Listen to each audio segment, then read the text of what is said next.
Yo, check one moves. We're back again with another session of cardio.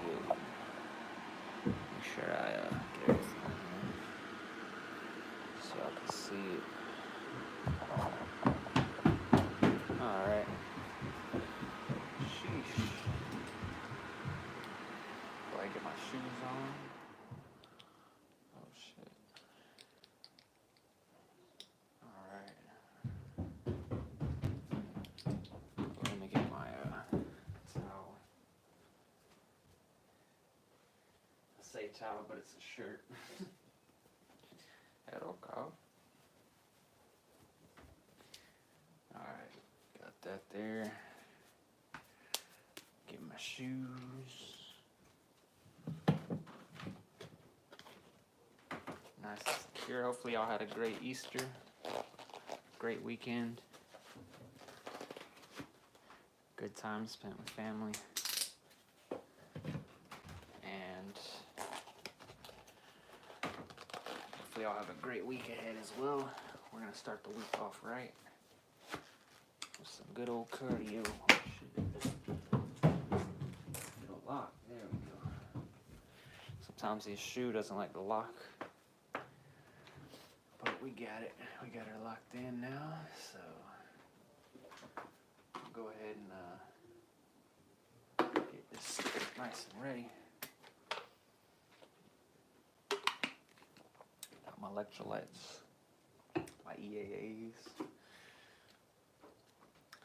Put my headphones in. 86% should be good enough. I've been watching this new stuff on YouTube, making me crack up. OCDA. He goes to your job and he'll, I guess, reprimand the boss with all these complaints. Stuff is hilarious.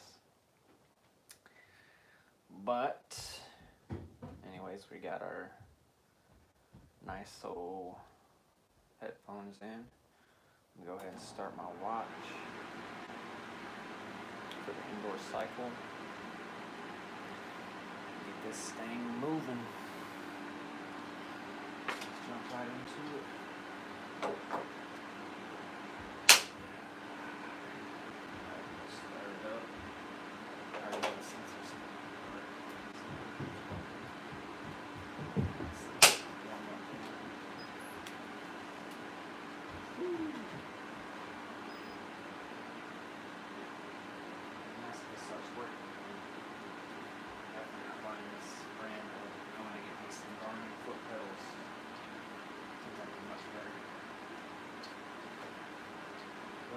Money, but you get what you pay for most of the time. Let's get our heart rate up. This is zone 2, the fat burning zone. I think that would be a nice start. Who doesn't want to burn some fat?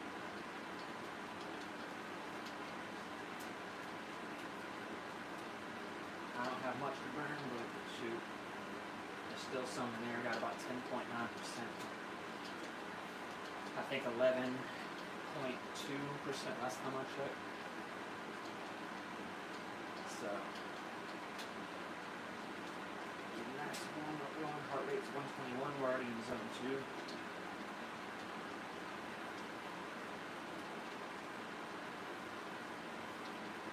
A nice, decent pace. Nothing too crazy. You don't gotta go all out with zone 2.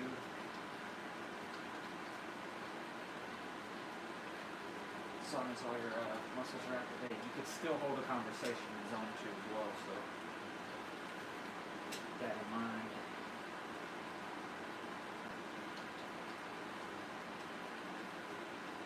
It does take a bit longer.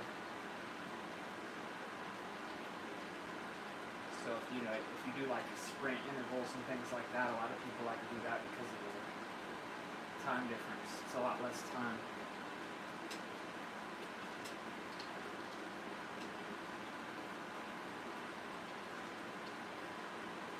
But you do dip into your glycogen cells a bit more when you do sprints. So you don't want to do them for too long. You want to do little short bursts.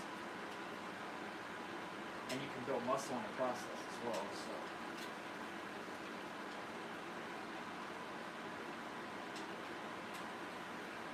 a good 30 seconds to a minute interval should be fine. And then you do a 30-second rest to a minute.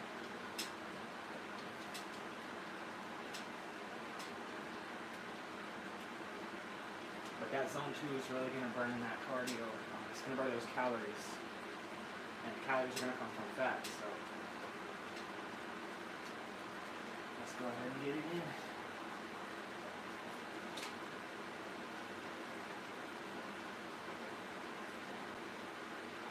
Burn them up.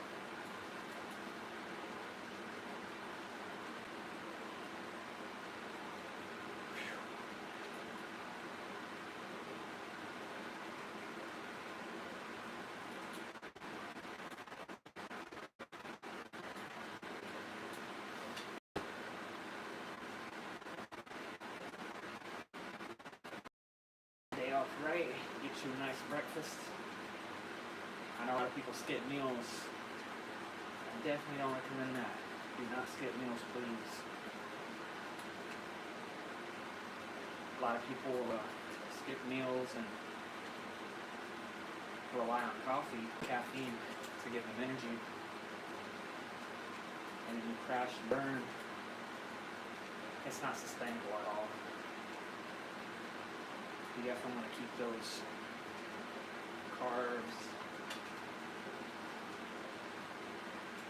I hear some people are doing the keto diet, or they do the carnivore. I don't recommend them, they're not sustainable. What's going to happen, if you're on keto or if you're on carnivore, is that you have no carbs now. And think of what happened to all those sailors back in the 1800s. What did they die of? They died of scurvy. They didn't have any vitamin C. So you can't sustain this carnivore nonsense. Obviously, colon cancer is on the rise as well, so the lack of fiber in carnivore contributes to that. Increases your risk. And the high cholesterol levels as well that comes from carnivore. You'll be eating more meat, obviously, more saturated fat, especially if you are eating red meat.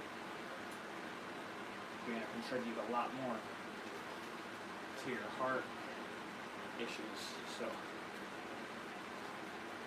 keto as well, it's normally high fat, little carbs, and they both suffer from, brain fog. So because our number one source of energy for our brain is glucose, and your body converts carbs into glucose.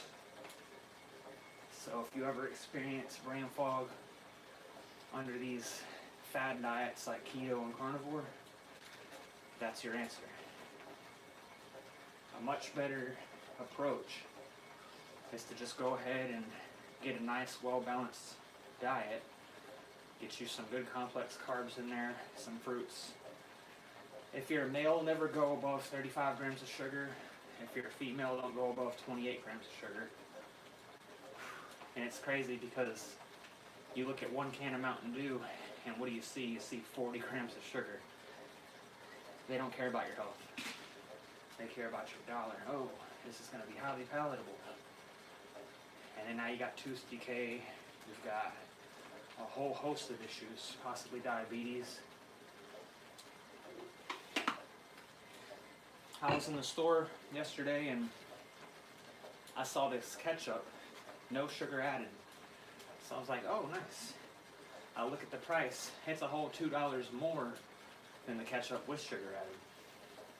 And you may be thinking, well, how does less ingredients equal to more money? Well, they make the sugar a lot cheaper because they stand to make the money back on diabetes medications.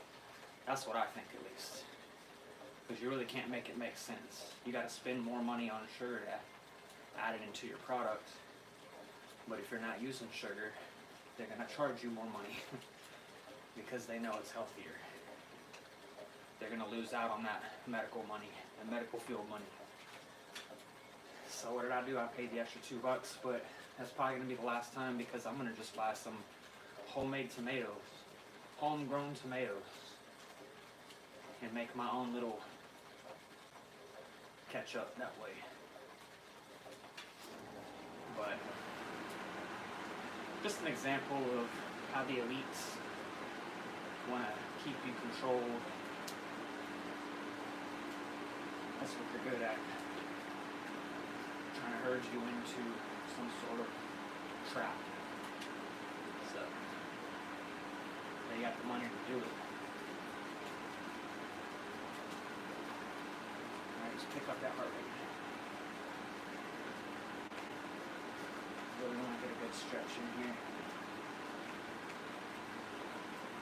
All throughout the chest, arms all up.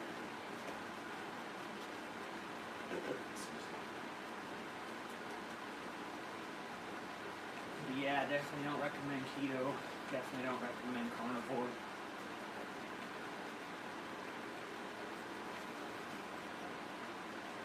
They're easier in the sense that, oh, I don't have to count calories, oh, I don't have to do this or that. The good thing about them, and there's not many, is that the fact that it cuts out sugar. If you just cut out sugar, you're saving so many calories. So many people just drink their sugar, they drink their calories, and that's never recommended to drink calories. They go to Starbucks, they drink soda, and then you got people around you that try to make you feel like you're less than if you drink a diet soda. There's nothing wrong with soda. I mean, I try to stay away from preservatives too because they're not good for you as well. But people actually think that you're a sissy or whatever if you don't drink the whole soda. Meanwhile, they're freaking 200, 300 pounds overweight. Like they're doing something. You're putting money in the doctor's pockets. So, yeah, don't worry about what people think about you. Everyone's got an opinion. It's like asshole. Everyone got an asshole, everyone got an opinion. I care more about facts. I don't care too much about feelings. If you hurt someone's feelings by not joining them at their favorite restaurant that's going to serve them a bunch of excess calories, you're fine. I'm not saying don't eat out at restaurants because you very well can, but a lot of these mainstream restaurants, if you try to eat within your caloric range or healthy, you realize the stuff on the menu is very limited. Say you're left only having like maybe 1 or 2 to 3 options, while there's like 50 other options that are not good for your health. So I don't recommend patronizing, restaurants that could care less about your health. If they don't know how to make healthy food taste good, that's their fault. I do it every single day. And I showed a little bit of it in my last video that I made. Nutritionist shares a full day of eating. Every one of those recipes tasted incredible. And I'm going to share more. I'm going to share more for y'all because I feel like y'all deserve it. Y'all deserve to see how to do this stuff. And I feel like that's my job as somebody who has this knowledge to share it. So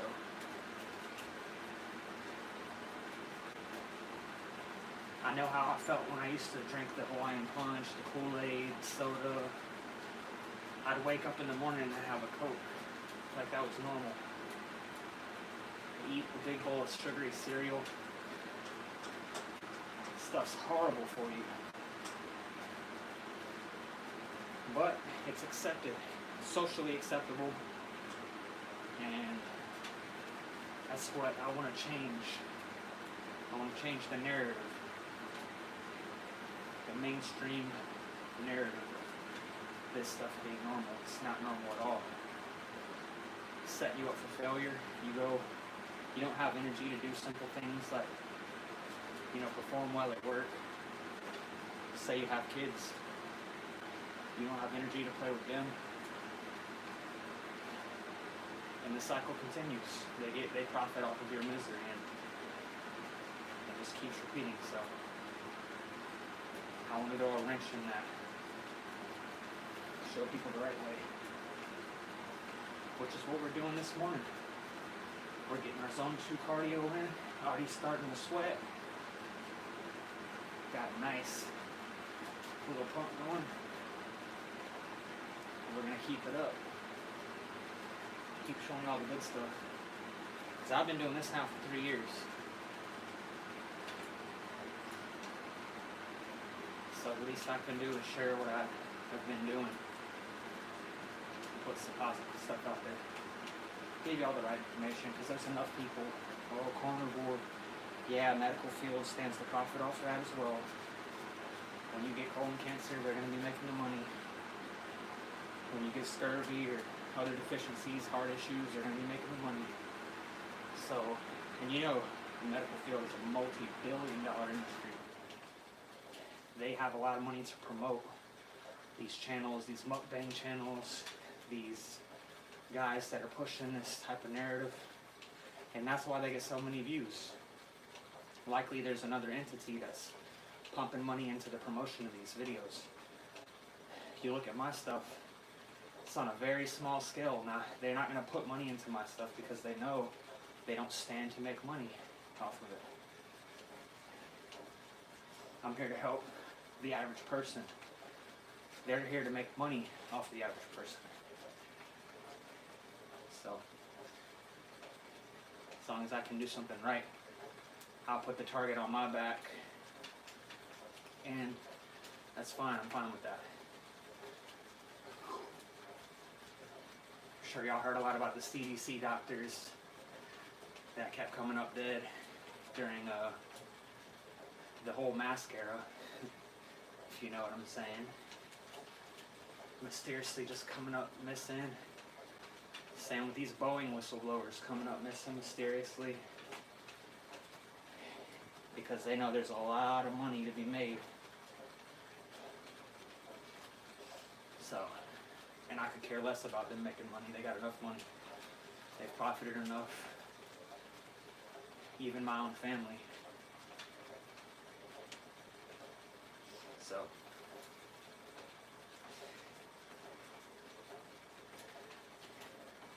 we're gonna keep this up for y'all. Push it, push it, push it.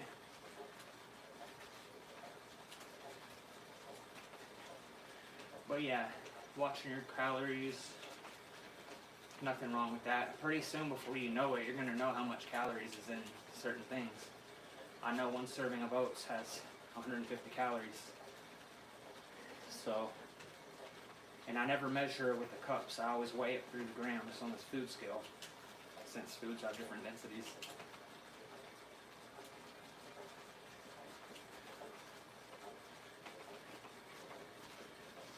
Always weigh my stuff out.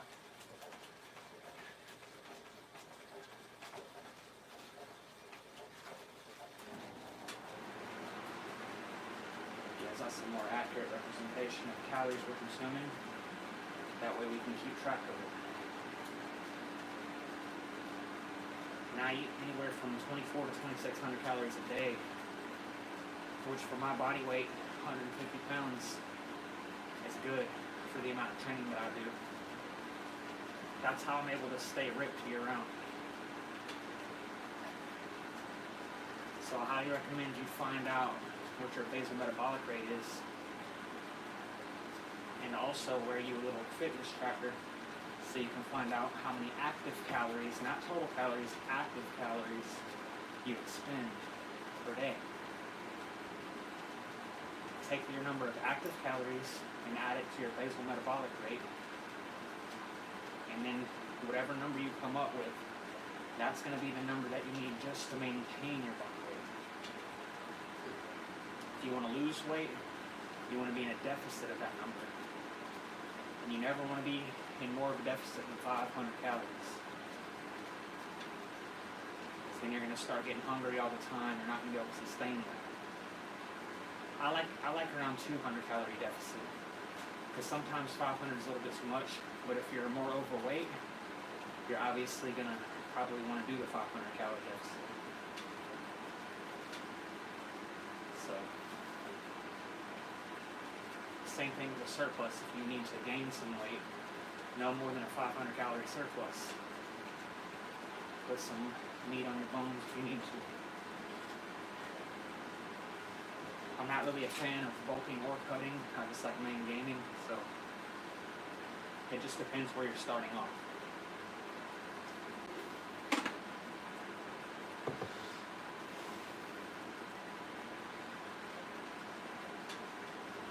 And how much training you're putting in.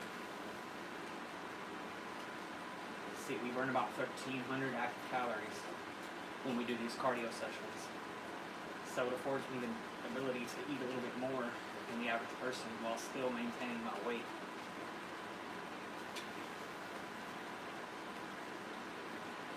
This is where I burn the majority of my active calories is through cardio. Do you burn calories lifting weights? Yes, but nowhere near as much as you're going to do during cardio. Even circuit training.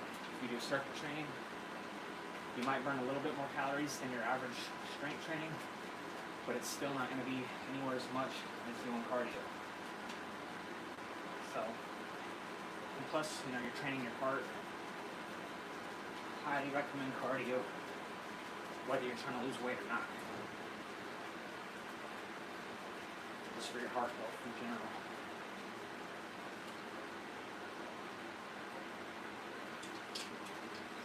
But right now we're at 150 active calories burned. Heart rate's at 122. We're in zone 2. Getting some nice elbow swings in to keep that heart rate up. I don't really recommend holding on to the bars, like if you're on a treadmill or say you're on a bike or a Peloton like me right now. I recommend getting a nice swing motion in your elbows, kind of like you're running. That's going to give you more of a stretch, more blood flow, and it's going to help you burn a little bit more calories, get your heart rate a little bit higher than if you're just holding on to the bars in front of you, not moving them.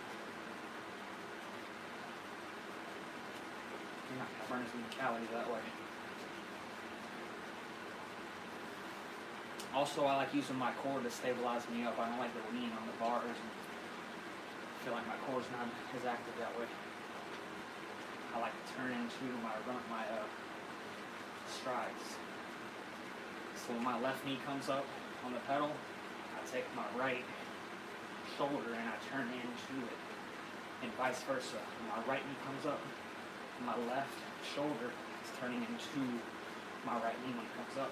And I go back and forth. It gives me more core activation. It's just you may not be able to have the core to stabilize that in the beginning. So if you have to hold on to the bars, then you'll do that until you start building that core up enough to where you can turn into your strides. Nobody starts off with perfect form, so never let that discourage you either. When I started doing push-ups, I could only do about 20, and my shoulders were on fire. I had to stop. And my form was horrible as well. But the more you keep practicing, the more your form improves as well. So don't let people say, oh, not the right form, and then you're discouraged and you just give up. Nah. You'll get the form. Don't worry. You know it's not perfect yet, but you're never going to be perfect anyway. So never let the fact that you're never going to be perfect control the fact that you're trying or make you not want to try anymore or do your best. You're doing your best. So And you're gonna get better each time. Heck, even the best people are not perfect. But we don't let that hold us back from doing our best.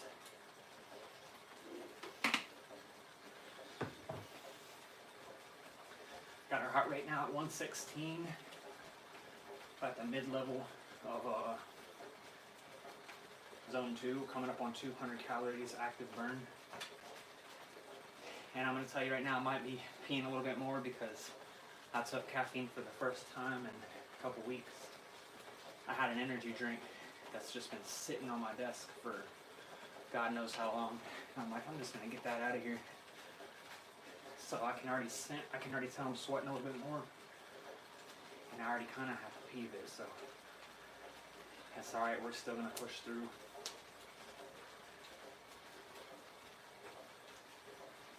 And keep going. It's about 200 and maybe 200 milligrams of caffeine. And you'll be amazed at how your tolerance to that stuff comes back after just not doing it for a while.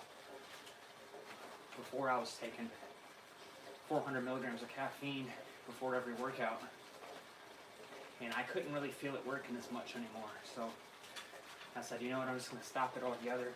Stop for almost a good couple weeks. And it's like, screw it, I'm going to get rid of this drink. So I still got a full tub of pre-workout too. Some psychopharma.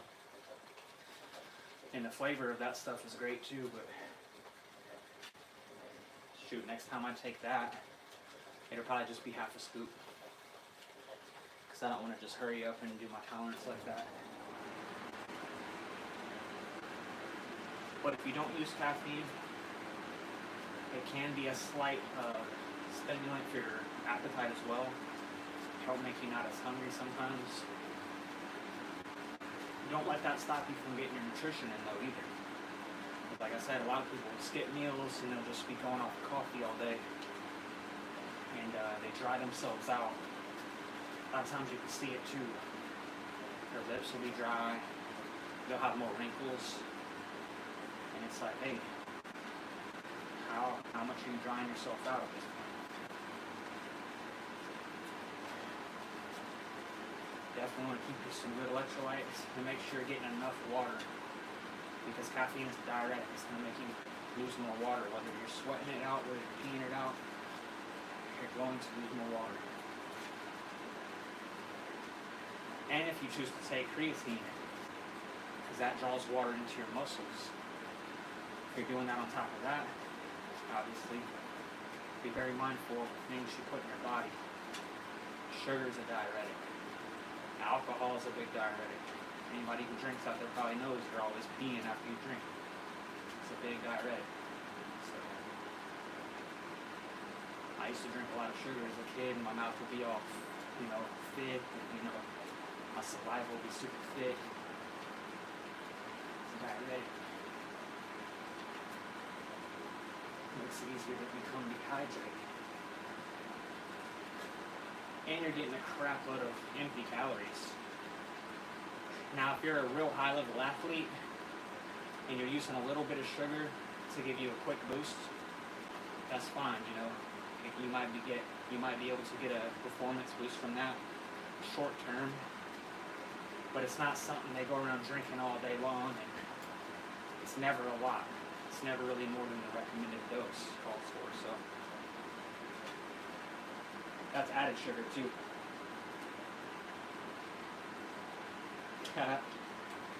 Nah, I won't be too crazy with it. It was only 200 calories. Milligrams. 5 calories.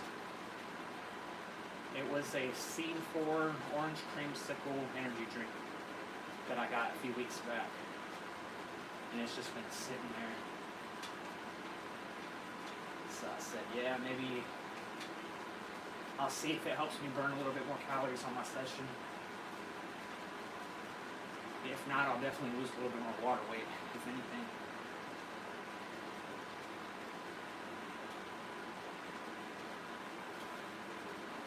So I'm going to take a piss probably at 300, maybe 400 active calorie marker. I'm at 212 right now. Excuse me.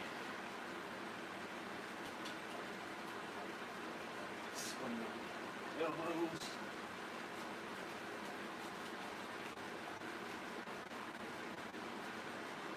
Been making some good old turkey burgers. I got a pack of turkey burger from Sam's, and I just divided them all up into 10 servings patties. I put some parchment paper in between so they won't stick. Put some garlic in there, some onions diced up, and I seasoned it with the Kinder's seasoning. Oh my goodness. With the bread that I get and or the buns that I get and the calories of these burgers, I can have 2 of them for the same amount of calories that's only in 1 Big Mac or 1 quarter pounder with cheese. They have about the same amount of calories in them. So while people in McDonald's are only eating 1, I'm able to eat 2 with the same amount of calories. And I've always been a bigger eater. I don't like to just eat 1 and be done. I have a much larger appetite. I like more volume in my food, so I design all these meals so that I can eat more while still being lower calories. I'm going to get way more full off of 2 than I am at 1. Helps keep my appetite at bay. The ghrelin is the hormone responsible for your appetite. So you don't want ghrelin to be coming up all throughout the day. Oh, I'm hungry, I'm hungry, I'm hungry. Well, you got to design your meals to where you're not going to be as hungry. So I'll share some more ideas with y'all. Another full day of eating. Show you the turkey burger recipe. The buns that I get, because it's so easy to go into the store and find 1 bun that's 100 to 120 calories. Just in 1 little bun. But the ones that I get are 50 to 60 calories just in 1 bun. And they're the same size. So they're a lot harder to find. It's like a needle in a haystack, and a lot of times they're sold out because they only have that 1 brand. And there are a couple more people getting more health conscious now, and I guess they're buying them all up.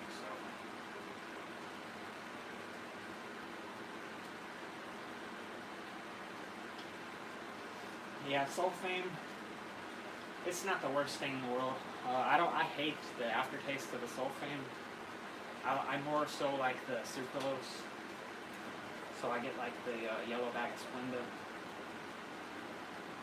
But you're not going to be getting a whole lot of additional calories with that stuff.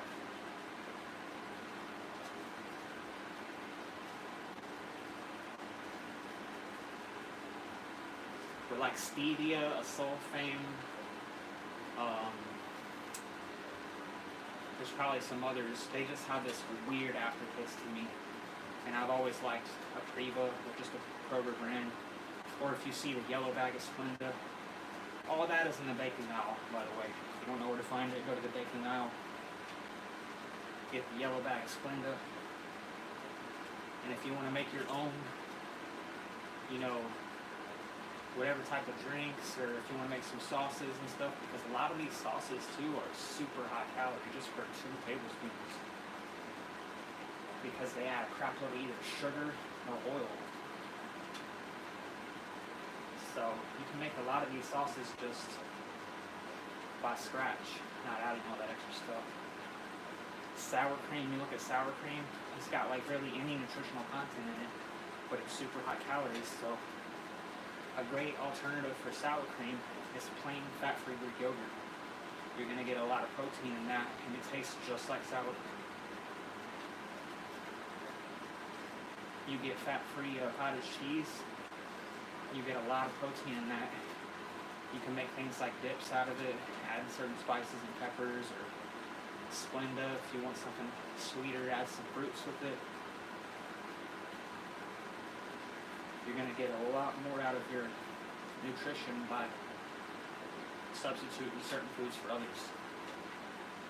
So I never buy sour cream anymore. I never buy certain foods that are basically just going to be empty calories.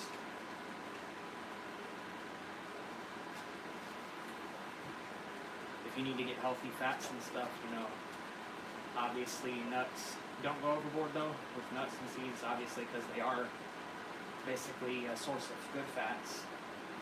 So it's not hard to go over your calories just by eating too many. Some people eat a whole bag and it's like, hey, you just got a bunch of calories right there. But you still need some healthy fats, so things like, you know, hemp seed or certain seeds, some nuts and things, that's a good way to get your healthy fats in. Certain oils, olive oil is a good one, extra virgin olive oil. Avocado oil is pretty decent. But definitely don't use things like vegetable oil. Don't deep fry foods. Don't go too crazy with butter, especially. Butter is basically just saturated fat. And you'll be alright. Weigh all that stuff out, you'll be great.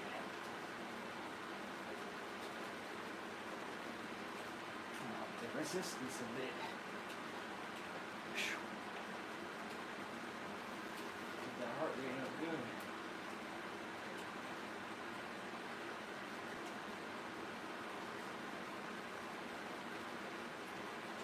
There we go. Definitely can tell the diuretic effect of the caffeine right now. The amount that I'm sweating.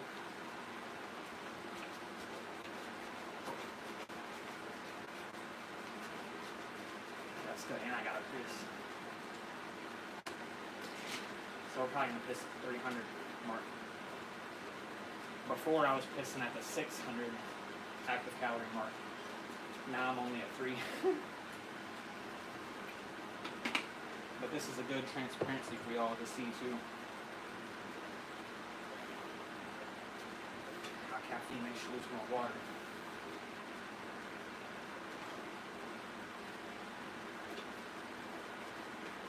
So definitely keep your electrolytes on hand. Keep you enough water. You want to have a nice balance because you don't want to just drink water. You can get hyponatremia from that, which is low sodium.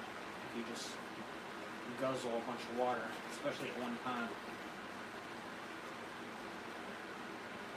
And that can come with host of issues as well, so.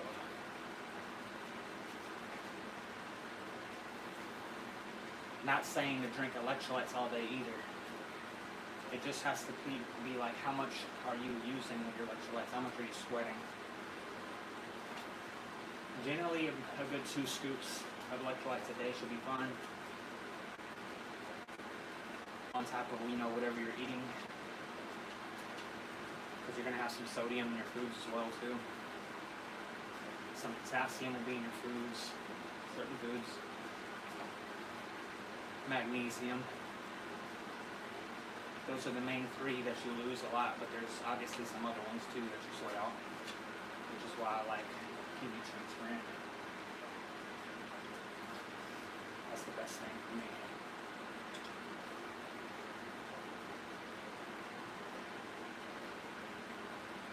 Bulking, yeah. If you want to bulk, you can bulk. I really don't bulk or cut. I just maintain. I make it very slowly. Because what happens if you just bulk, you're going to be putting on some fat with that too. And what a lot of people will do, they'll be like, well, I got this muscle now. Now I got to go on a cut. And then they go on a cut and they lose that muscle. And it's a constant cycle of bulk and cut and bulk and cut. But if you take just a little bit here and there, and you're maintaining it slowly over time, because you can still build muscle in a caloric deficit. It's going to be a little bit harder. But the muscle you build can last.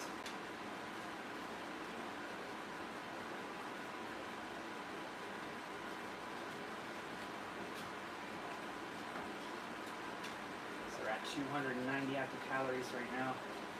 117 on the heart rate. Some good resistance in.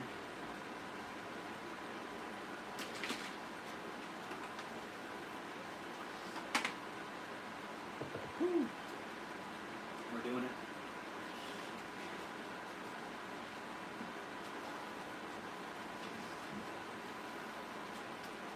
almost at 300.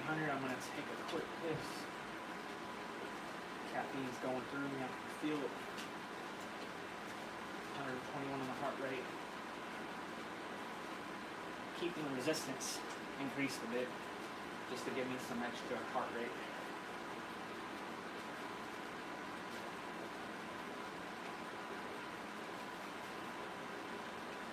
And we're gonna go ahead and take that pace.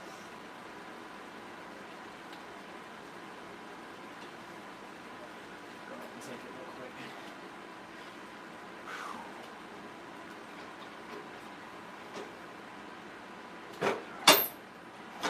Caffeine.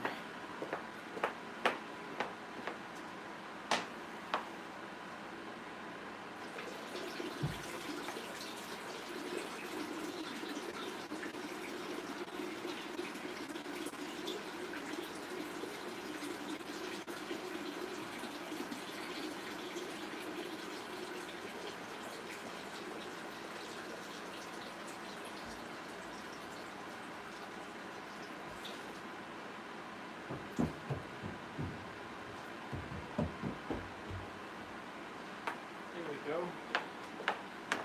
First piss done. Back into it.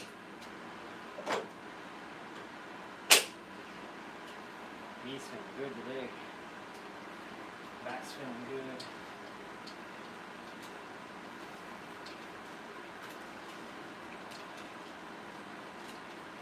Pretty much fully recovered from the deadlifts I did on Saturday.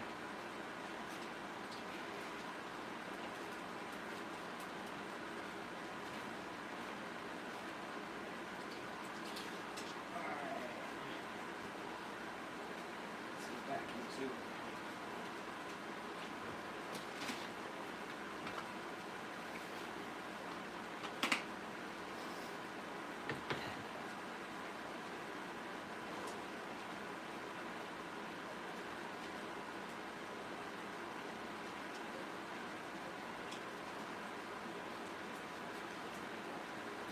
On the heart rate, 132,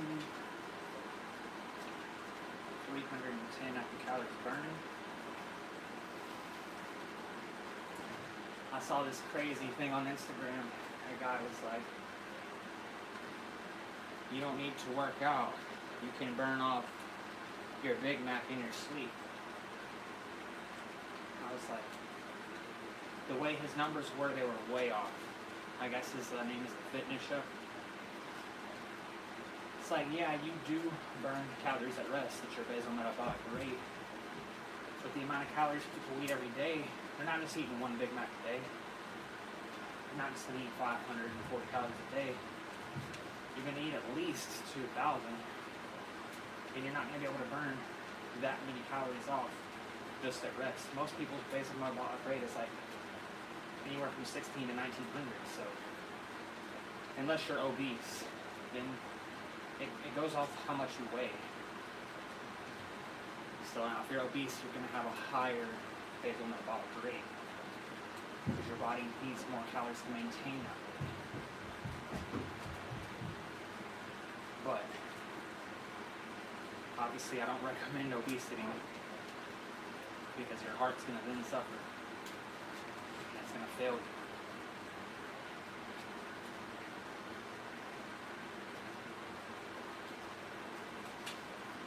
But I think last I checked, my BMR is 1,600 and some change. I think 1,679. So I take that number and I add it to my active calories, which today burn anywhere between 1,200 to 1,300. And you can even do it on a whole week. Like take your active calories every day for a week and add them all up. And then you know how many calories you can eat in that week. Since mine are different, I do 2 days of cardio, and on those days I burn way more active calories. And I eat the same calories every day, so it balances out by the end of the week. I know how many calories I can eat and spread it out. So just because I burn 1,300 active calories doesn't mean I'm going to eat a whole additional 1,300 a day. I'm just going to add a little bit more until that number measures out in the week, and I divide it into 7 days. So I'm able to eat just a little bit more than my average. But you got to dial that stuff in for your body. It all depends on how you move, what your BMR is, and what your goals are as well.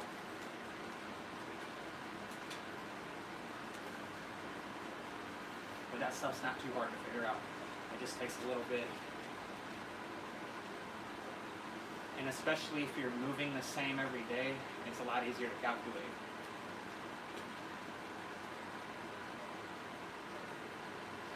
That's why I like doing it by the week, because I don't move the same every day. I move a lot more on Mondays and Wednesdays. And then Thursday, Friday, and Saturday, I move about the same. Because I'm burning a little bit of calories by working out too, but it's nowhere near as much as this cardio right here. So that affords me to eat about 2,400 to 2,600 calories to maintain my weight. And that's every single day. Without adding fat. I never want to just add a bunch of fat.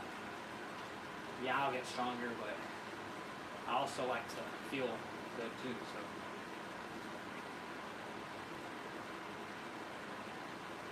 who's Brian? I don't know who that is. Basal is B-A-S-A-L.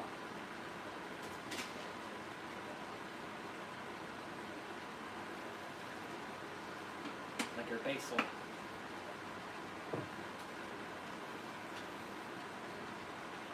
Talking about the guy we grew up with, his is obviously going to be way higher because of his weight. His could be 2,400 to 2,600 just basal.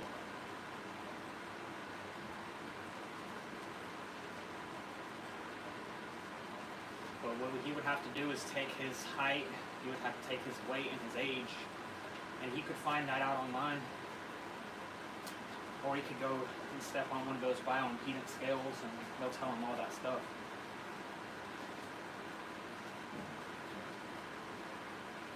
But he was a big boy. And he obviously, at that weight is going to be running into some issues, some heart health issues. That's going to make it a lot harder for his heart to work. Because it's got to pump blood to all that tissue. That's why when you see bodybuilders on steroids, they're also considered obese. Because your heart doesn't know the difference between muscle and fat, it just knows how much tissue you have on your body.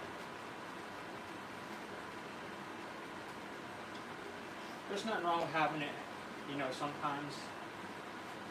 But like I said, if you do find yourself in a position where you cannot have a choice or you didn't prepare on your meal, you still have some options at some of these places, but they're making it harder. Like you may only have one or two options out of the 90 that they're serving. Obviously, if I had to, let's say, eat at Wendy's, I'm definitely not going to eat the fry at all. I'm going to get the sandwich only, and I'm going to make sure it's grilled chicken. And that sometimes will be about 500 calories and some change. Hell, even if you went to McDonald's, you're going to get like a quarter pounder with cheese. That's like 540 calories, but you're not going to eat the fry. And the problem with that is how many people are just going to get full off of one little ass burger like that. Not a lot. I know I won't. I need to eat 2 burgers. Or my volume that I have to eat has to be a lot higher to prevent me from getting hungrier faster.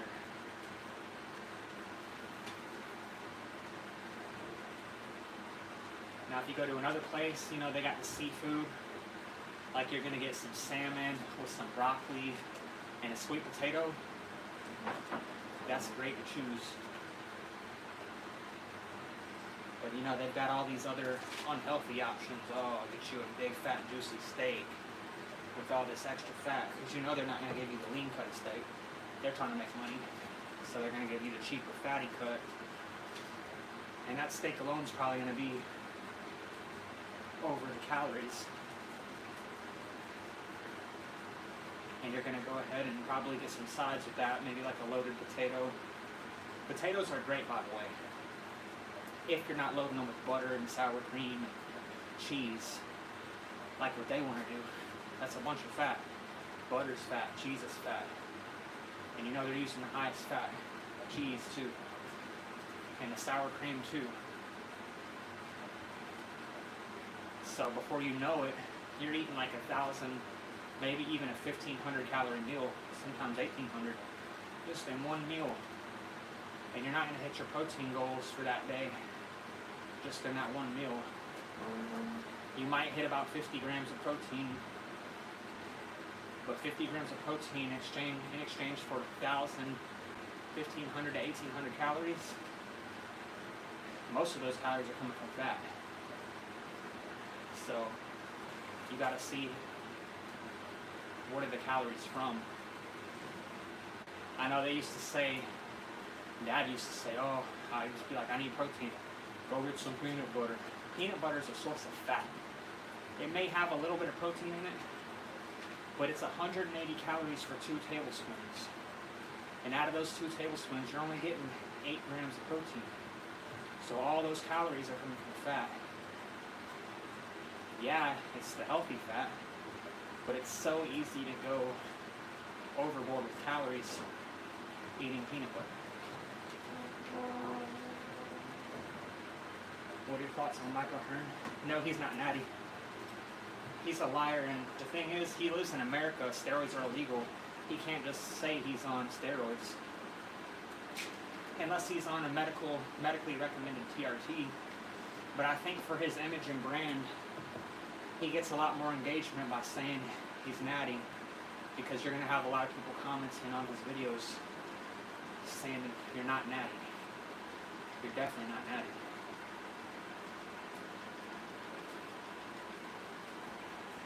And he plays off of that a lot, so.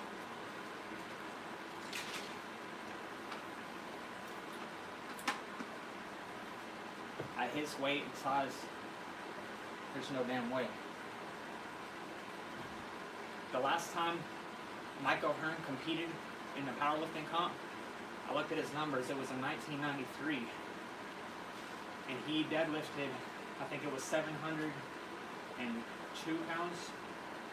And he weighed about 240. So he only deadlifted about 2 times his body weight. Which, don't get me wrong, that's still very impressive. But when you're looking at the size of his weight,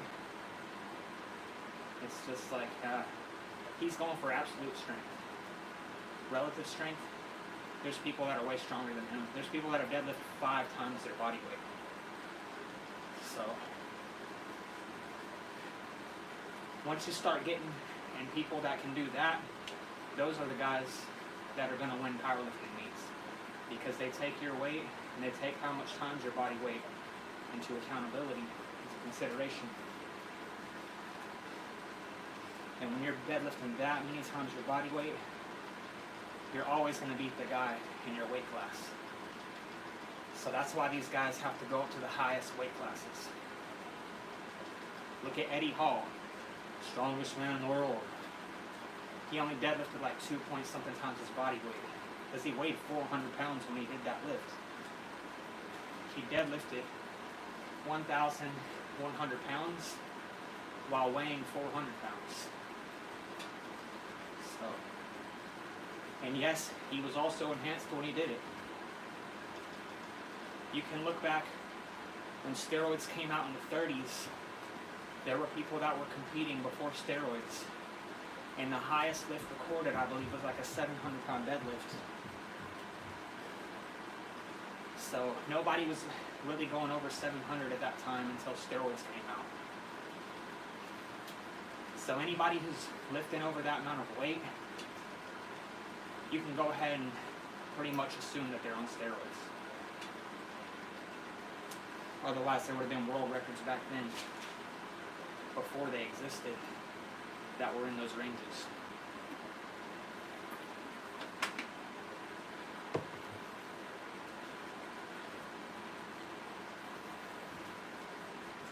But since they've come out, the numbers have been, you know, a lot more inflated.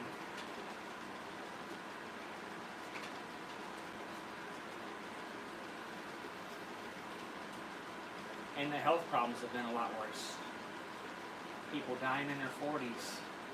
Eddie Hall at his weight, he's not going to make it past 40, 50 years old. I can tell you right now for a fact, he will not. Especially if he continues this. Coach Greg has been dismantling him in his videos. And you can see how little Eddie Hall actually understands about fat, his nutrition, and stuff like that. He got dismantled in Greg Roussette's last 2 videos about it.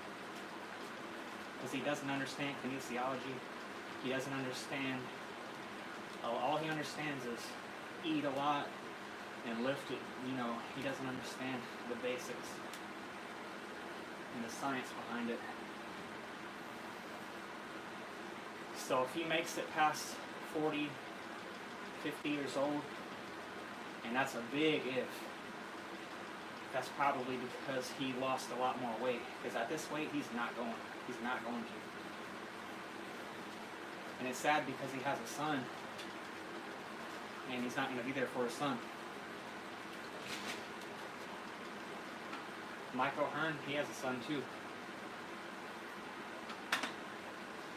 Granted, Mike O'Hearn, I don't think he's 400 pounds. He probably is in like the 250. He's got to be around 250, 260, maybe a little bit more. But once you start going to 300 and 400, that's just insane for your heart.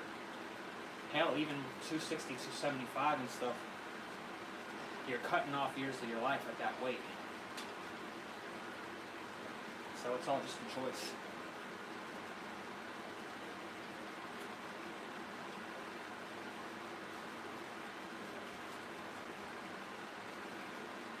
They'll get a little bit of fame out of it while they're here.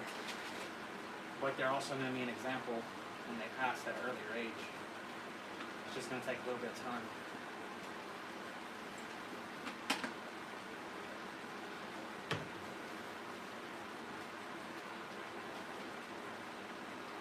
We're at 444 active calories burned, 127 on the heart rate.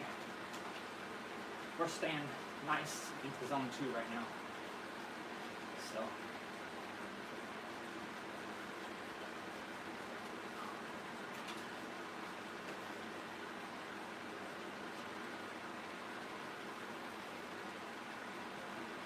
exercise ring closed. I need to update that. I think I only have it for like, I don't even know what the exercise ring is.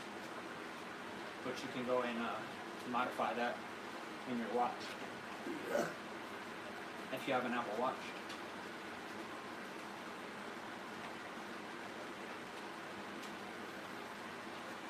I highly recommend calorie trackers. Say if you're, I know a lot of the calorie trackers will have, you can select what exercise you're doing, whether it's swimming, biking, indoor biking, outside walking. I highly recommend setting your tracker to what you're doing. So like if you're working and you walk a lot at your job, just put outside walking or whatever they have on your tracker. That way they can give you a more accurate representation. Because it'll still track calories even if you don't select that, but it's a little bit more accurate when you select the activity that you're doing. So on my Apple Watch, I have indoor cycling selected. And it's going to calculate at those rates. We're at 121 on the heart rate. I can definitely tell I'm sweating more just from having that 200 milligrams of caffeine. I've got my resistance up a little bit higher. So we're almost coming up on an hour. We're at 57 minutes in, and I'm at 465 active calories burned. So you could estimate it roughly about 500 calories per hour burn. That guy on the Fitness Chef on Instagram was saying how you could sleep and burn off a Big Mac better, and he tried to say it takes 2 hours to burn 500 calories. I don't know what he was smoking, but if it takes you 2 whole hours to burn off 500 calories doing cardio, you definitely aren't doing cardio right. So I went to his channel and commented on that. Greg Doucette even made a video about him, which is how I even found out about him. I had no idea who the guy was. But when I see misinformation like that, as a personal trainer and a nutritionist, I make sure I call it out.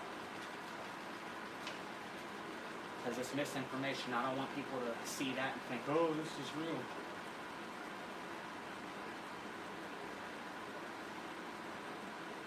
Being shredded at 220 will be pretty damn hard without steroids, in my opinion. I'm not sure, like, it'd be easier to be shredded at 175 if you walk around 200. But to be shredded at that weight, not too many people are doing that, I think, without steroids. Not saying it's be impossible, but your chances are going to go a lot lower. I think Dan is around 200 right now. 2 and some change, and he's still pretty damn strong. But he's not shredded like he was. And he even wants to get around 175 to 180 again. Because he has some pics from back then. And he was shredded and strong. So for his body weight, he was going in there benching 315 for reps, benching 365. And he would put weight on the bar. People would not, like, they wouldn't think he'd be able to hit it. But that's what all that training does. Hell, there's a guy, 150, that was benching 300 and some change. But it takes years of training to hit that level. 5 years sometimes. But those are the elites of the elite. And a lot of times those guys compete in powerlifting because their numbers are just so good. And drug tested powerlifting at that. You gotta watch out some of these organizations. They have untested categories. Always going to the tested category. USPAO has a drug tested category, which is the organization I'm thinking about competing in pretty soon. I'd have to get down to 148, which wouldn't be too hard for me, because I walk around at 149 to 153, depending on my creatine intake, and I could get down 1 pound, especially the day of weigh-ins, because the way we do it on that day, we don't eat anything until we weigh in, just to make sure we hit the weight. And then we'll refeed to the point of you definitely got to get those calories back in before you do your lifts. And the Ohio State record was set in 2019 for the 148-pound class. He did a 440-pound deadlift. I've already deadlifted on the straight bar 450. So it's a matter of really getting the training. 300 calories in 30 minutes. It's pretty close. I'm at 62 minutes right now, which is an hour, and I'm at 500 active calories. Half of that would be 250.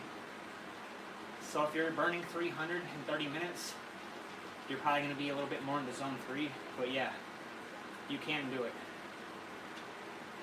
You just got to go a little bit higher than zone 2. I'm in zone 2 right now, which Zone 3 is not bad either. You'd be a little bit more out of breath. You could still kind of talk. But Zone 2 is more comfortable. It's going to burn more fat. Zone 3 is going to burn a little bit more calories, but some of those calories are going to be from carbs as well. And it's going to dip into your glycogen stores. So it's very possible to burn 300 calories in 30 minutes.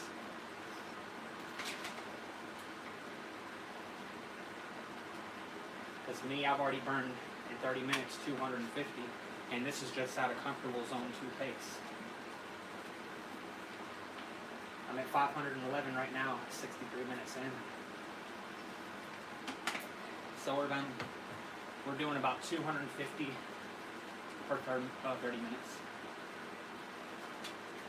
Very possible.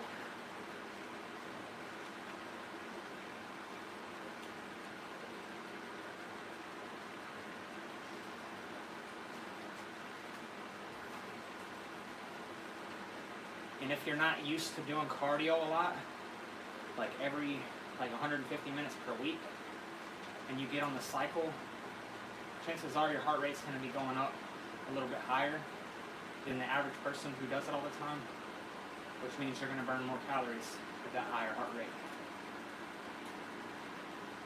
Which is probably going to be in Zone 3 and Zone 4.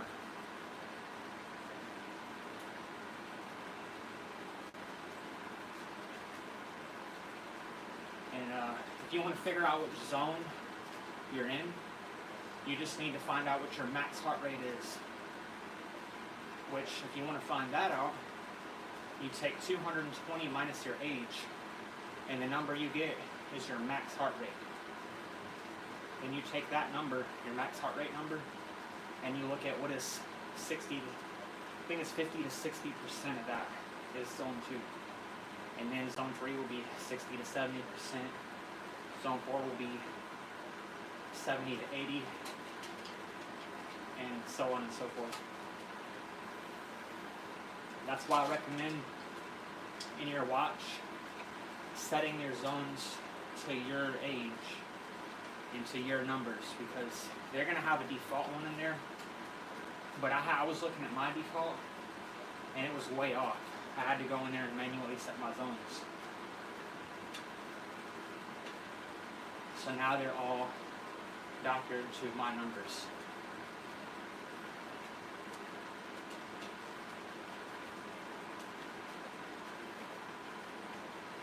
Then you're gonna know like what calories are you're burning, like where the calories are coming from that you're burning.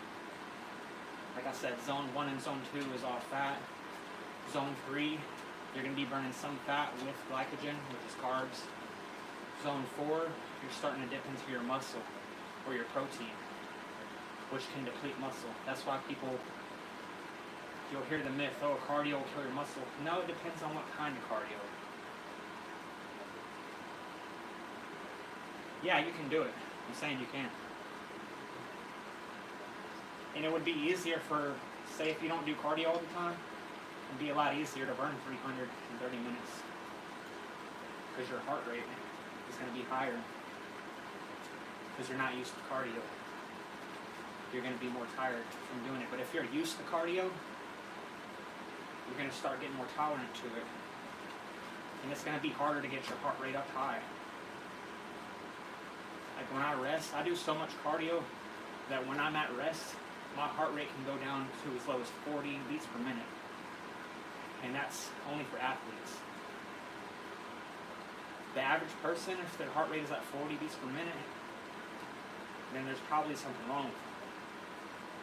But if you're an athlete and you're doing a shitload of cardio, it's normal to have your heart rate to get down as low as 40 sometimes.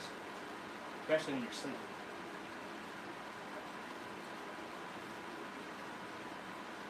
What do you mean the level?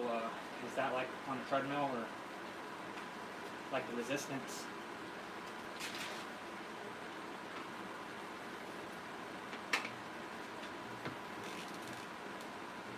Because yeah, the more you increase your resistance too, the more your heart rate's going to go up.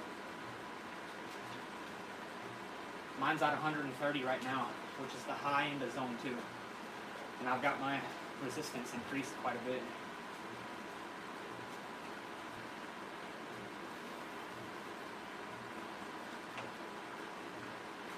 if I cut on the screen, I could probably tell you what percentage it's increased. But I just gave it a couple spins. Watch Ultra 7 has zone 1 through 3. You typically have 5 zones, and your 5th zone is your highest. That's closer to your max heart rate. You never want to be in zone 5 for longer than about a minute. That's like straight all-out sprint. You can't talk. It's a lot of grunting. You're just all balls to the wall with that zone. So if you're doing like sprint intervals and stuff, you'll do it for like a minute, tops. You know, do your resting. But I don't know about this, the Ultra 7. I would assume there would be a way to customize your zones to your age. I mean, my Apple Watch does that. And I just do it through the settings on my iPhone. So in your phone, maybe you can look up on Google and see how to do that. But yeah, generally, I really don't go above zone 3 when I'm doing cardio like this. There's been times where I do, just for a little hair here and there. But mostly I just focused on burning fat. So I'll stay in the zone 2 area. I don't really go down to zone 1. I just stay in zone 2. Sometimes I'm in zone 3. But I like keeping a lot of track over my heart rate to make sure that I don't go too high or too low. I like to stay in that sweet spot.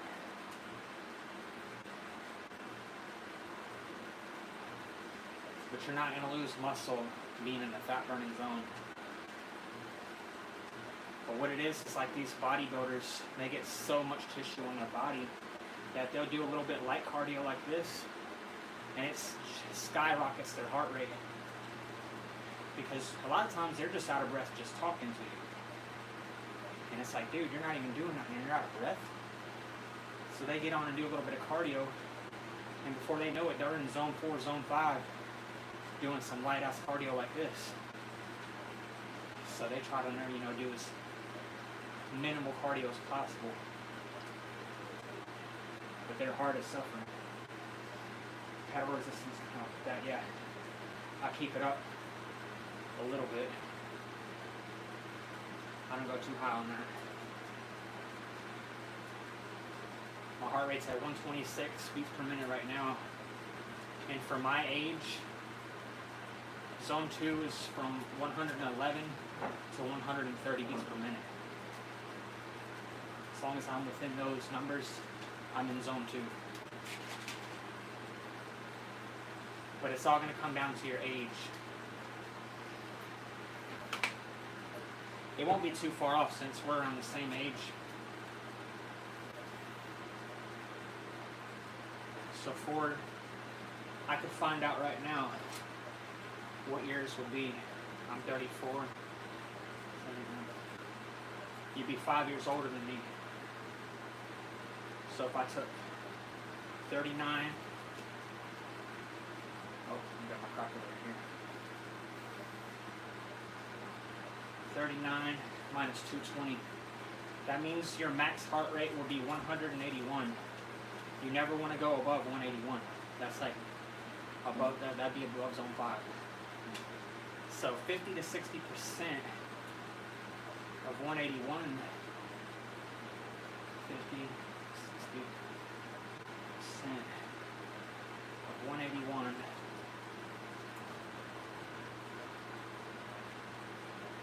Shown here.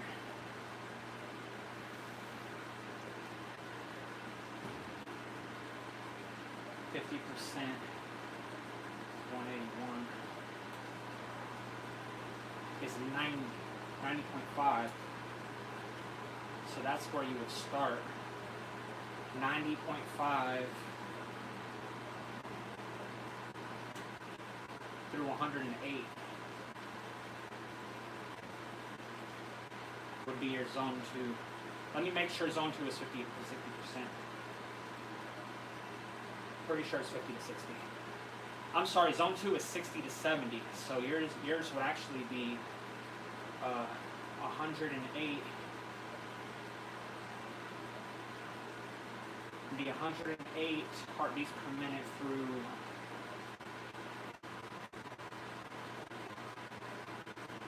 126. So as long as your heart rate is in between 108 and through 126, you're going to be in zone 2. Yeah, you never want to really be in zone 4 for long. Not saying never get in zone 4, just don't get into it for like longer than I think 2 to 3 minutes, I want to say. Zone 5 and shit is like 1 minute.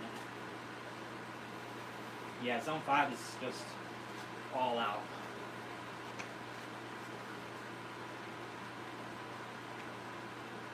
Heart rate to 140, yeah, that's about zone 3 or zone 4. For you, zone 2 is 108 to 126. Zone 3 would be, I believe it's 70 to 80%.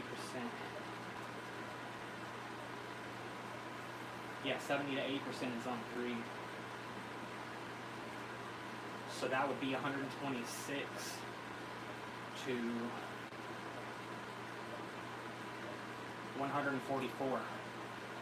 So yeah, that's zone 3 for you,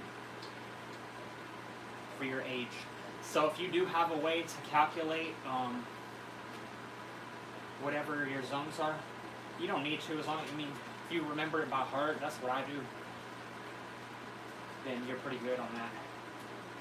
But yeah, anything above 144, you're going to be going into zone 4 at that point. And I don't, you know, that's not where I recommend. Zone 2 and zone 3 is fine. I think you can be in zone 3 for quite a bit of time too. The number goes up the lower you go, so. I'm at 124, 126 heartbeats per minute. And my active calorie burn is 618, 619 now.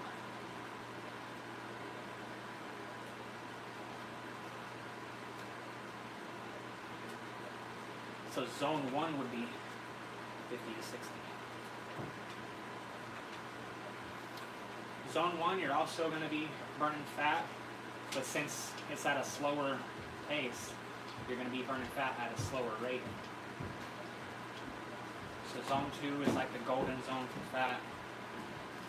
Zone 3, you're going to be burning slightly more calories, still going to be from fat, but also a little bit from your glycogen stores, which is your carbs. In zone 4, it's going to be a little bit less from fat and more from your glycogen, and dipping into some of your protein at that point,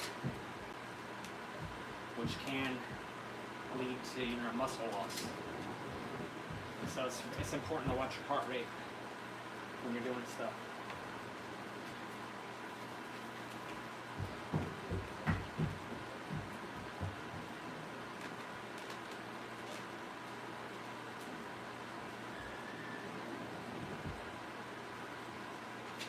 Mine's calculated into my watch.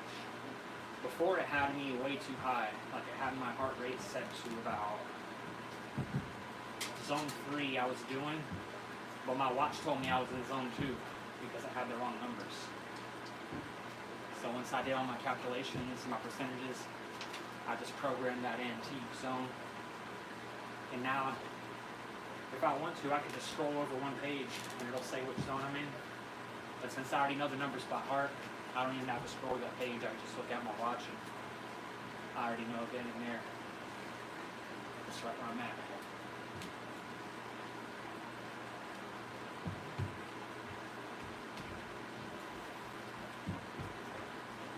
Like right now we're at 121 beats per minute.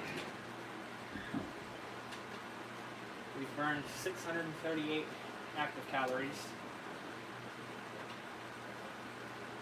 So we're close to halfway done. We're at 77 minutes in. So we do these sessions for about 2 hours and 20 minutes per week.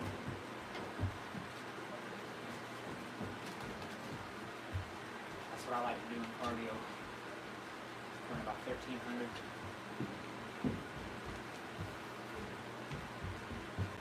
My weight's low enough today. We'll see how much I weigh. I've been taking creatine more often though, so I doubt I'm going to be 149 today. I'll probably be around 150. Last time I weighed myself, I was 152. So I'll probably be right around 152 today. Maybe even 151 or 153. We'll just have to see.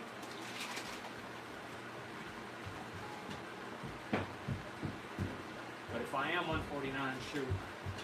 Every time I hit 149, I'm like, okay, I can order pizza. But if I'm still at 151, 150, anything above 149, I'm just going to eat normal.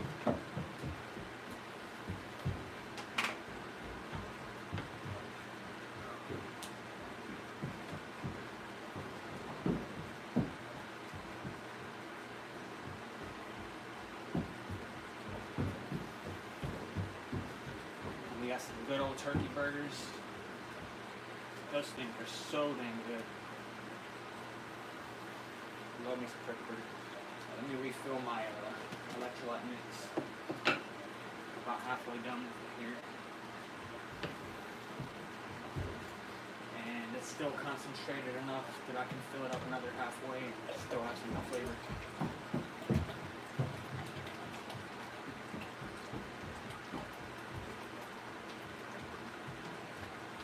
Pedaling going.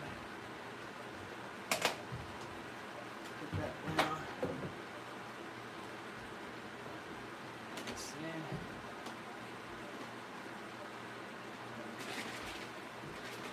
Yeah. 119 on the heart rate. We're still in zone 2.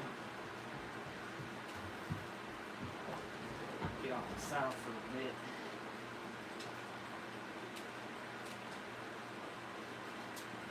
Nice stretch.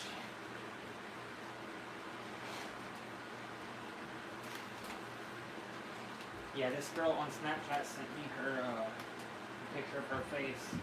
She said she just got done doing dancing, cardio for dancing, and she was covered. I was telling her, I was like, yeah, I used to sweat that much about 3 years ago. But your body gets adapted to cardio after a while. You won't sweat as much. I used to be able to take my headband off and scrunch it up, and the sweat would fall off of it. Now I've got to up my heart rate a lot higher to get to that zone and to sweat that much. Also, when you're more overweight, you have a lot more to sweat out. You have a lot more water weight. You have way more sodium. That's why you see these people that are overweight, they have edema and stuff because their body just holds on to sodium because they eat so much and they never sweat anything out. So they get things like high blood pressure.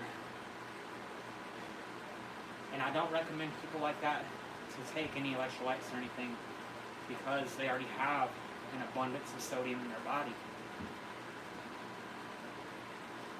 How many times a week? For me, I do such long sessions that I just do 2 times. But before that, I was doing a good 5 every other day. So a good 5 times a week. But generally, the bare minimum of cardio per week of light to moderate exercise is 150 minutes. And you can literally get away with just doing 30 minutes a day for 5 days. You don't have to do 2-hour sessions like I'm doing. Yeah, I like being 150. I feel like 150 feels good on my body. Especially for my height. You know, I'm not a 6-foot guy. I'm 5'10". So I feel like 150 is just right where I want to be at. If I tried to go up to like 160, 170, I'm going to be more pudgy. I'm not going to be as lean. I won't be able to do as many pull-ups and stuff. I'll just feel slower.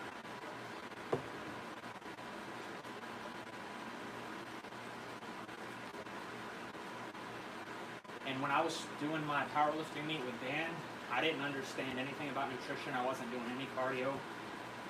I got up to 192 at one point, and I looked and felt like pure poop.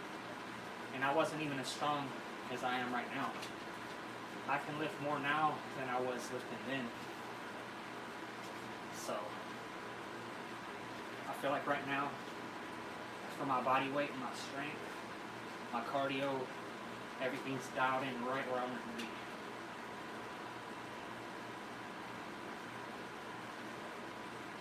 $150 to $155. I think the most I've been was like $159, and that was just obviously I was eating a little bit more, which is still nothing wrong with $159 for me. But I like from $149 to $155.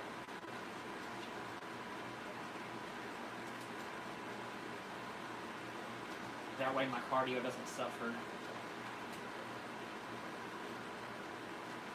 And I can move.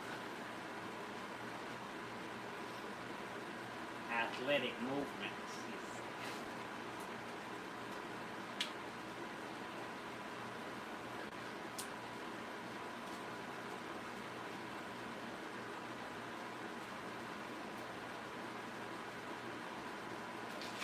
But who knows, over the rate of like 5 years of strength training or so, I might put on like a little bit of extra lean muscle, which will up my weight a little bit. Not too much, while still being lean. But my body's got to adapt to that training over time. And also down to the technique with the lifting and stuff like that.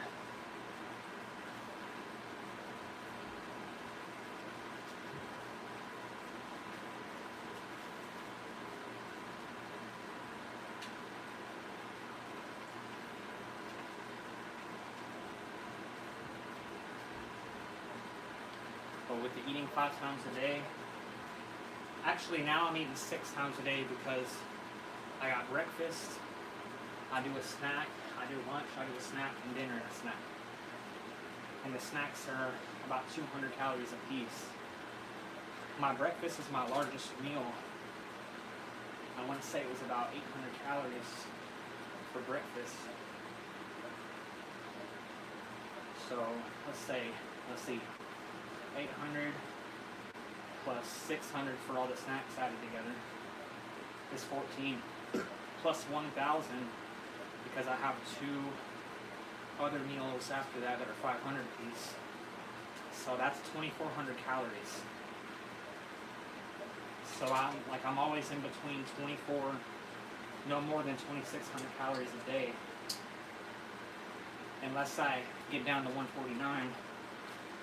Then I order a pizza, and obviously that increases my calories, but that pizza, hell, that's a very rare thing for me. I went like over 2 years without even eating pizza, and I still don't even eat it, unless I get to 149. Pretty rare that I get that low, but if I do, that's just a sign for me, hey, get your pizza. I feel like I earned it at that point. And I make sure I get a stuffed crust too, because that was my kryptonite back in the day. But that's obviously more carbs and fat than protein, so if I do get down to 149, I feel like I could replenish some carbs and some sodium at that level too. I already know I'm going to hit my protein content for the day, just in the snacks and breakfast alone. Breakfast is about 50 grams of protein. Each snack is about anywhere from 20 to 30 grams of protein. And for my body weight, 0.8 to 1 gram of protein per pound of body weight, it doesn't take that much to hit 150 grams. So, now if you're obese, obviously you're not going to be hitting 1 gram of protein per pound of body weight. Otherwise, you're going to jack your calories up too high. So I think they recommend for like obese people to have, I think, from 0.4 to 0.6 grams of protein per pound of body weight. But you definitely got to focus on being in a deficit, being obese like that.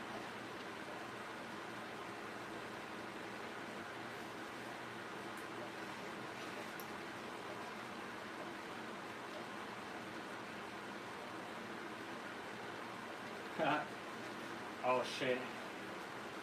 You see the average 150-pound man walking around right now, they look like garbage. Like, it takes quite a bit to be 150 pounds and have that much muscle and look that shredded. 10.9% body fat. But yeah, even 180, if you can be shredded at 175 or 180, it takes a lot. You obviously got to be moving a lot and having a nice high metabolism, getting enough protein, and definitely getting your training in.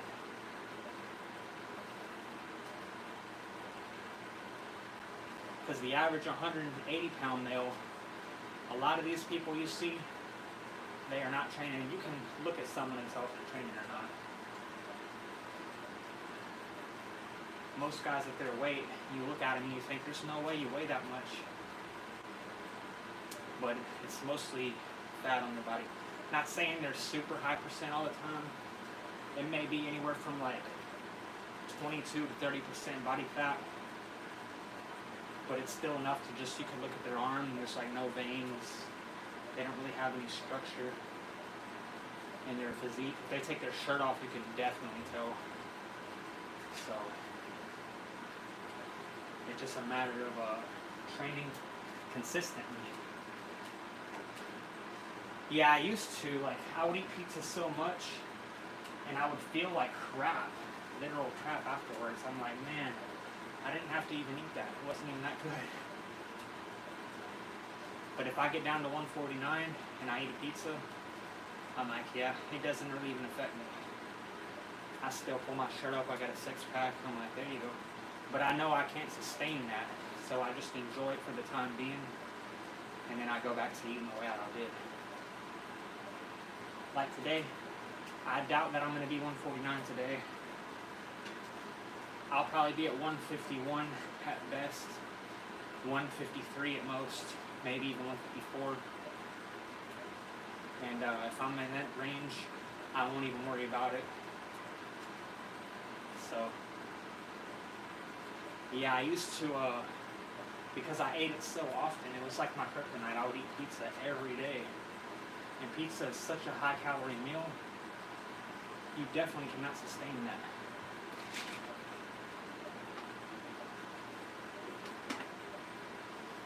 But now if I eat it, it's like, it's super, super rare.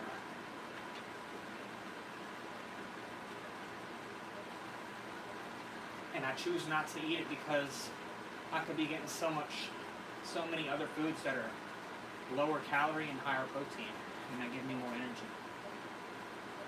Yeah, I'll be getting some carbs and fat from it, but I feel like that's not gonna really carry me on for a long time, so. But yeah, it is definitely a treat. It's something that, you know, it feels cool to be like showing pizza on my story, like, hey, I'm eating pizza. But I don't like to do that because it gives people a false representation of what it takes to build my physique. I did not build this physique off eating pizza.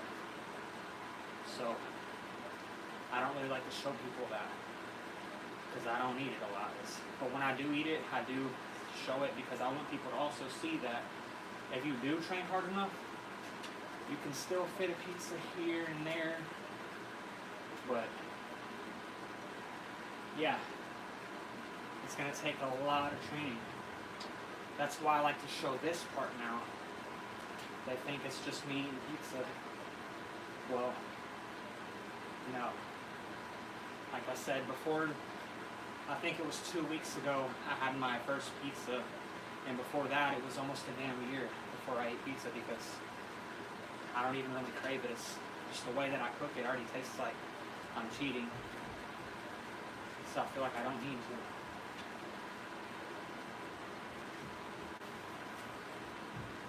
Jason Tate, yeah. He was like 160, but he looked, yeah. He was a little bit shorter too, and short guys, they always have more muscle density. But yeah, that man was he was the biggest guy that I knew growing up,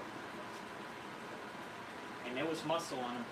And he smoked cigarettes. I was like, damn, you're like an anomaly, smoking cigarettes, but you got the training down pat, down paid. Hopefully he's doing well. I'm sure he is. In fact, when I was training for my first competition in 2016, Phil was over at the, when we lived on Merida, and he was on the phone with Jason, and Jason was like, yeah, tell him not to get on steroids. And obviously I already knew that. I never wanted to mess my nuts up. And I was like, nah, I'm not doing none of that shit. I think I was around 180, 170 at that time. And I didn't look as built. Like, I had obviously a much higher fat of body. I had a much higher body fat percentage on me. And that was just because I was like, oh, the people at NutriShop, you need to eat about 3,000 calories if you want to put on muscle. No, you don't need to eat 3,000 calories. Like, that's, if you had a basal metabolic rate of maybe 2,500, and that's a 500 calorie surplus right there. Nobody's got a fucking rate of 2,500. So they're probably just telling people that because they're gonna put more fat on eating that many calories, and then they're gonna sell more supplements. Oh, we got fat burners here, we got this here, we got that there. No. Unless you're on steroids or some shit, you don't need to be eating no 3,000 calories. That is just stupid advice. And that's what they tell them. So, those people are salesmen, they're not personal trainers. You know, they're there to make money at the end of the day.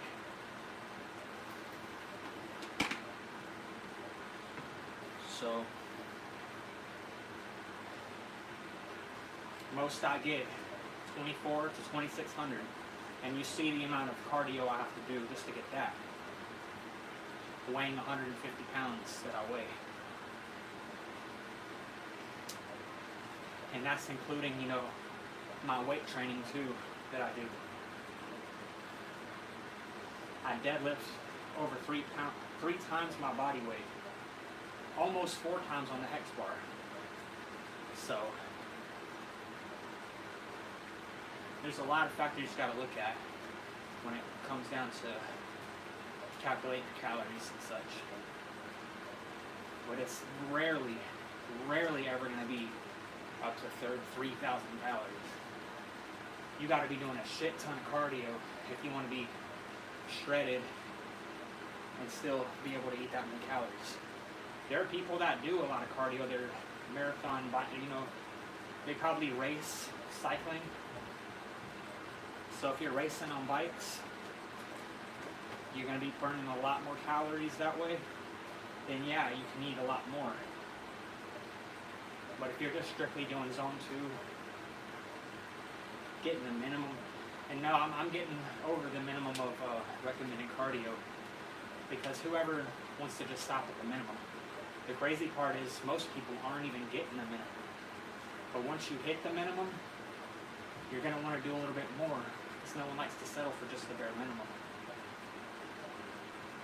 So you want to like get to the point where you are doing at least a minimum of 150 minutes per week of cardio. And once you reach that level, add it up a little bit more. So we're doing 2 hour and 20-minute sessions, 60 minutes in an hour. That's 120 minutes plus the other 20 minutes. 140 minutes per session. That's already enough for almost the whole week, and I'm doing that twice a week, so I'm getting about double the minimum, which is enough. That's, 150 minutes is enough, but and you'll build a great physique just off of that. But it's just crazy how few people in America even get the bare minimum.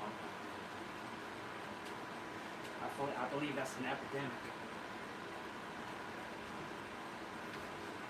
here where I live, I could walk to West Virginia. And in West Virginia, the obesity rates are above 40%. That is ridiculous. That's almost for 1 out of 1 people, or 1 out of 2 people are overweight. And you can see it when you go into those areas. It's like regular person cow, regular person cow, regular person cow. And it's got to the point where it's like normalized, because those people see everyone that they're around is overweight. So they think, oh, this is normal. You're on diabetes medication, I'm on diabetes medication. You have high blood pressure, I have high blood pressure. And they're in a little echo chamber. Certain parts are like that. I think Mississippi now is like the #1 highest state. West Virginia is probably like right behind them. And it's just fascinating to see how many obese people are just right across that border. Ohio, I want to say, is 36%, I want to say. Maybe 34. NC is 32, I think. Let me double check right here real quick. Obesity rate in Ohio is 33%, I'm sorry. And that's higher than the national average of 32.7. North Carolina, it's 32, I believe. Hold on. 45? That's gotta be wrong. I thought I just Googled that and it said 32. Let me double check. Obesity rate in NC. In North Carolina, a significant portion of the adult population is considered obese. 45% having a BMI over 30. This surpasses the national average. I did not know North Carolina was that high. I thought I just Googled that yesterday and it said 32%.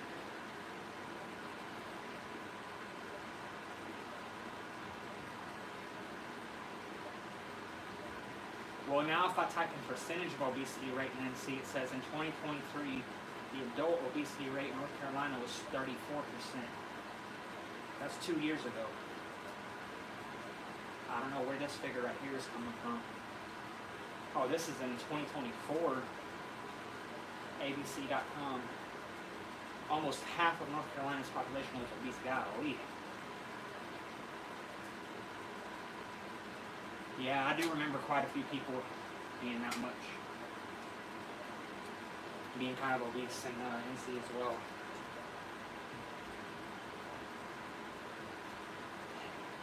It seems most states are a bit higher than the national average, though. So that speaks volumes at how many people are actually getting the recommended amount of cardio. That's a ridiculous number for something that you can control. All the excuses, I heard growing up. Oh, I work, my job is my workout. Okay. Why are you overweight? You must not be working that hard at work then, huh? Well, no, you're not. You're only getting like zone 1 at most of steady state cardio. That's why when you're in shape, people look at you like you're the weird one. Yes. They can't fathom it because they don't do it. They don't put in the work. Everyone thinks you're on steroids if you're in shape. I've already gotten 2 people that said I was on, I think 3 now. And all those people were overweight and out of shape. Like, yeah, you think anyone's on steroids because you don't know what it takes, how much work the average person has to put in. All you know how to do is crack open a soda, drink Kool-Aid, be around other people that are in an echo chamber that do the same stuff. They eat cake all the time, biscuits, muffins. I used to be one of those people. Hell, you remember growing up, it was always Kool-Aid, sweet tea, sodas, pizza, cereal. You remember me and cereal now. That was my hell. And y'all used to tell me all the time, cereal is not good for you. what did I do? I still kept eating that shit for the longest time, and to the point where I was 30, I want to say 31 years old, and I really sat down with myself and I was like, man, you're not getting any younger. You still have some time now to make this change. And people do it in their 50s. I don't want to hear this, I'm too old. I've seen people do it in their 50s. I see people working out in their 90s. I see disabled people with no arm, no legs working out. But you got these able-bodied people that make excuses. Oh, I this, I that. I wasn't shown that growing up. Well, you're an adult. You're in the age of the internet. It's literally a Google search away to get the right information. But people are so stuck in their ways and just, oh, McDonald's is right up the road. Look at that billboard, Wendy's, they got a new sandwich out. Oh, this new candy company made a new candy. This new soda brand made a new tasting soda. I gotta try it and then I'll start my diet. Oh, you're never gonna do that. Oh yeah, Mom did, she did. See, we did grow up in an era where playing outside was a lot more common. You had bikes, skateboard was fun. We played football. But if I would have just drank a little bit more water, didn't drink calories like I did, I think I would have been, and I was never overweight well, I wouldn't say overweight, I was never obese as a kid. But I may have had slightly higher BMI at some points. I wasn't in the best shape I could have been in, but I could have been in much worse shape too, comparing to a lot of these other families out there. Mom did do some good home cooking. And I know a lot of these people just ate out all the time. So, I am grateful for that. Yeah, see, you have a full-time job. There's people that have kids, full-time job, and they go to school and still make time for the gym. Dan being one example. So, I hear these excuses, and it just makes me like, oh my goodness, man. Who are you really trying to fool? Because you're not fooling me. You may be thinking, you may be just fooling yourself. Because that's the only one, you're just cheating yourself if you think that you're really doing everything you can. And a lot of these people don't even work full-time. Or they do have a full-time job and they use that as the excuse. I've had people blame their kids. I was talking to Wes not too long ago. He was saying, I'm like, dude, why don't you just make something healthy when you're at home? He's like, well, these kids, man, they don't need anything I make. I'm like, dude, you're the man of the house. You're going to tell me the kids are responsible for what you make and what you put in your body? I don't want to hear that. I can't listen to stuff like that. You're supposed to be the man of the house. You're supposed to lead the house. But then you're going to sit here and tell me that kids, they don't want to eat it. No, man, that's a cop-out.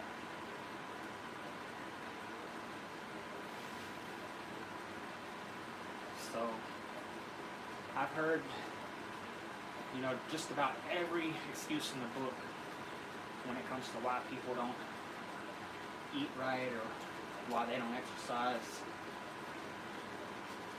Like, hey man, teach them how to eat, because what's going to happen, they are kids, they don't know how to eat.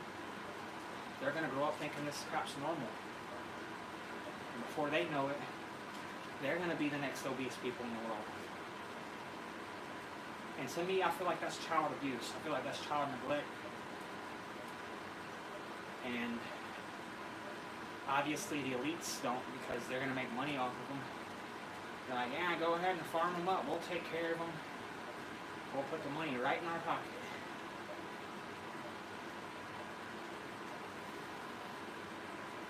So I really cannot stand when I see stuff like that, when I hear stuff like that. I just have to separate myself from those type of mentalities.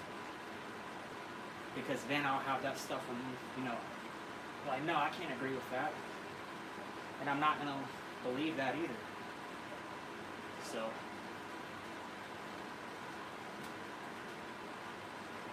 there's too much control you have over your weight to sit here and make an excuse of why you're this much overweight.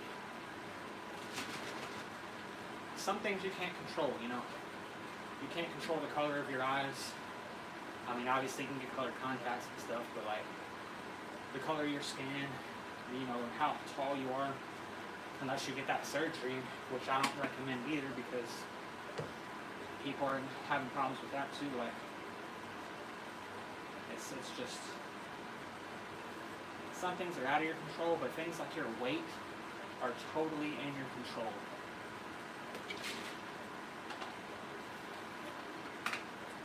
Everybody wants to take a quick pill. Oh yeah, the doctor said this pill will help me lose weight. Not if you keep eating an abundance of calories.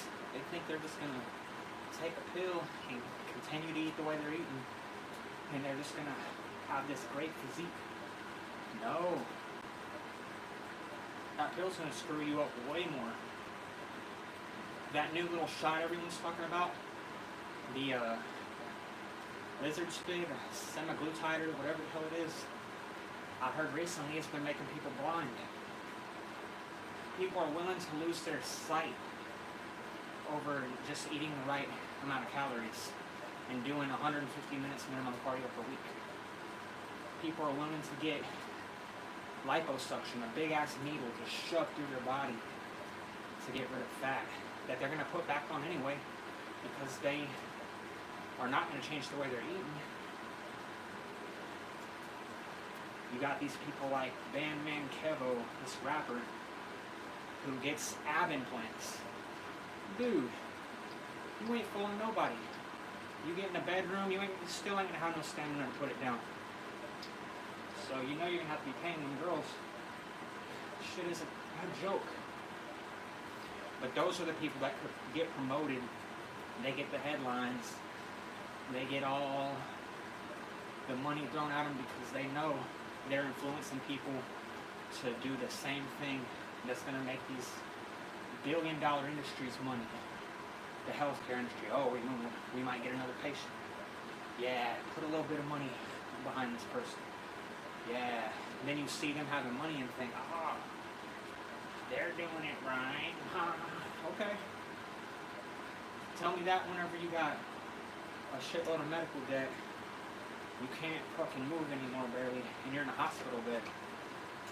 I can tell you right now, the richest person in the world will pay their last dime to get their health back if they could. But it's going to be too late. And no amount of money that you get is going to be able to reverse all that damage that you did to your body. So that's why I try to just show this now.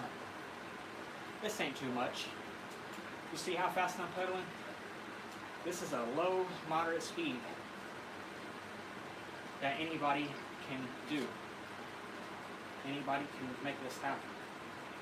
I'm over here having a full conversation. So you don't even got to kill yourself to the point of,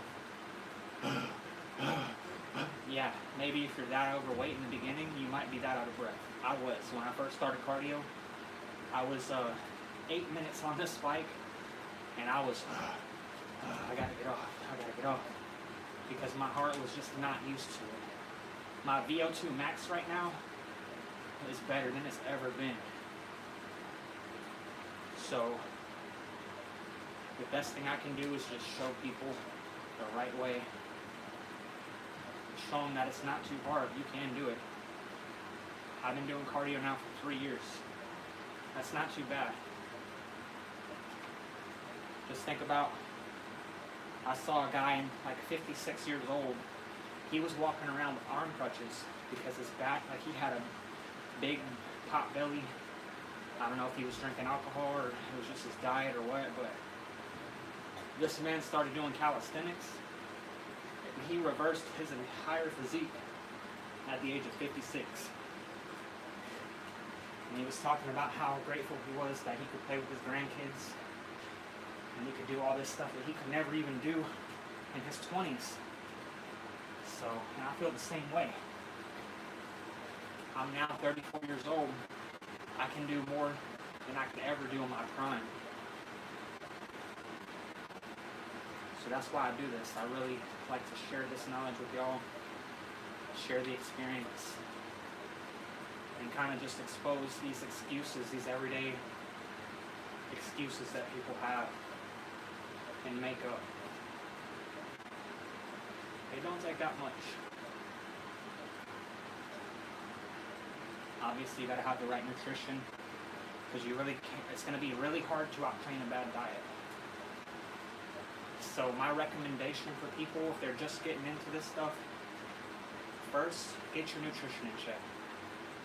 Because you might overwhelm yourself if you try to add nutrition and then add exercise, and you've got too many things going at once that are brand new to you. First, start with nutrition. Once you dial that in, you realize how many calories are in these certain foods that you need to be eating. You're going to start losing some weight just from changing your nutrition by cutting out soda, cutting out sugar, a crap load of extra empty calories. And once you start losing weight from that, you're going to probably do what I did, and you're going to think, well, man, if I'm losing this much weight just from this, how much more could I lose by doing this and adding in a little bit of cardio and exercise? And that, right then and there, when I started doing that, was when I saw my physique skyrocket. I was like, wow, I got nutrition going, I got my gram of protein per body weight, per pound of body weight, and now I'm doing this cardio. I wasn't even at 150 minutes per week yet. I was just getting into just adding cardio in general. And once I started getting better and better at cardio, just like my nutrition was already second nature. I had to make my nutrition second nature before I could make training second nature. That way I wouldn't just overwhelm myself. Because if you do too much at once, it's going to be too hard, and you're going to get discouraged, and you're just going to stop everything. So I always recommend making this stuff second nature for you.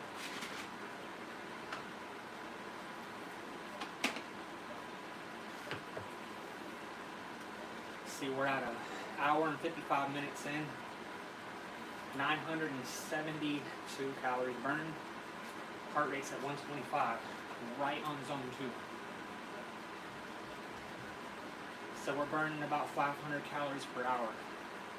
It doesn't take no 2 hours to burn 500 calories like that fitness chef was saying.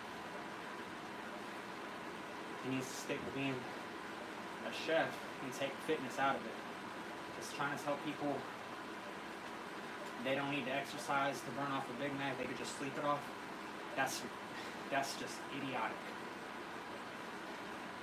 It does not take you 2 hours to burn 500 calories.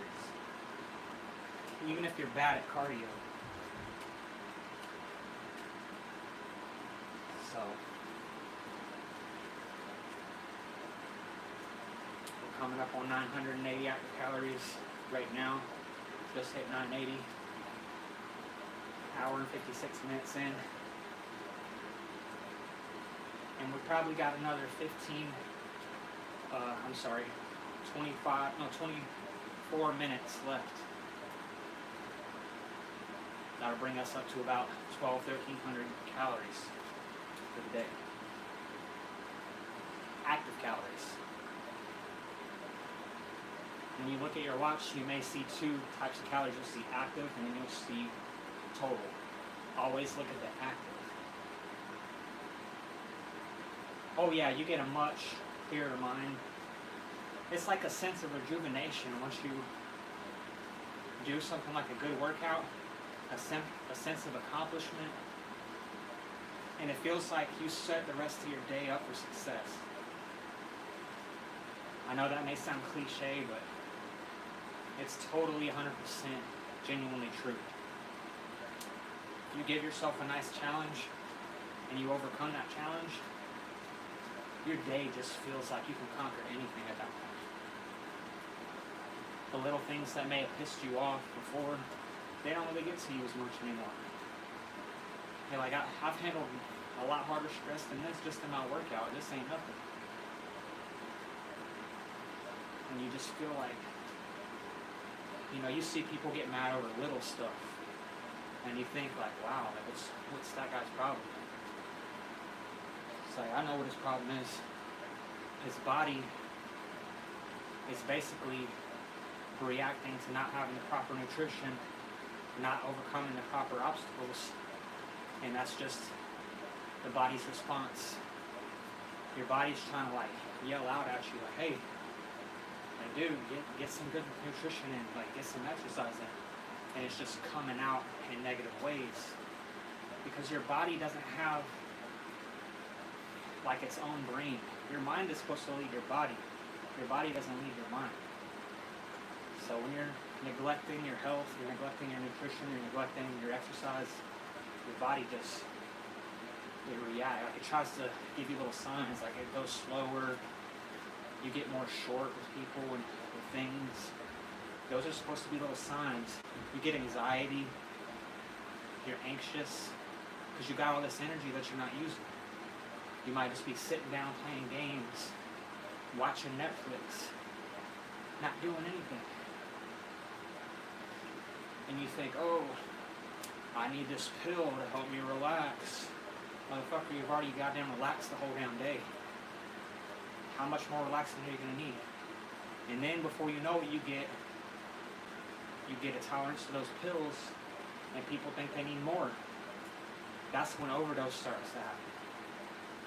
Oh, this pill's not working. I need something stronger. I need to take more. Up the dose, doc. How about you up your fucking dose of exercise and up your dose of proper nutrition? Oh, I'm too tired from being tired all day. I need to order this food. And it's always highly palatable shit food. Let me get this candy. Let me get these Debbie cakes. It's right there. All I gotta do is open the package and it's ready to eat. Get you something more healthy. Hell, these Slim Jims is just full of fat. Instead of eating a Slim Jim, get you a nice thing of beef jerky or something. At least you got more protein in it. I think those Jack Link's jerky sticks, they're only like, 60 to 70 calories per stick, and you're getting at least 10 grams of protein in it. Compared to a Slim Jim, it's 140 calories for 6 little ass grams of protein. That's mostly fat. And people wonder why they always get heartburn. Oh, I've got heartburn again. Well, how much sugar and fat you been eating? How much alcohol you been drinking? I had this girl I was talking to recently. Every time we talk on the phone, I got heartburn. Motherfucker, you've been drinking every fucking night. Talking about you got heartburn. I know you got heartburn. You're skipping meals. When you start skipping meals and shit, your stomach acid don't have anything to break down. So what it's going to do is going to start coming up naturally. People just consume coffee. That's highly acidic. Caffeine is highly acidic. Alcohol is highly acidic. And you have heartburn. Of course you have heartburn. In the 40s, Dr. Otto, I forget his last name, it starts with a W, but he got the Nobel Peace Prize for discovering cancer can only live in an acidic environment. And these motherfuckers are making their bodies so damn acidic, wondering why they got cancer. Oh, you just get it. People better start taking their health seriously. Shit's no joke. And these multi-billion-dollar industries are ready to profit off of your ignorance and lack of care.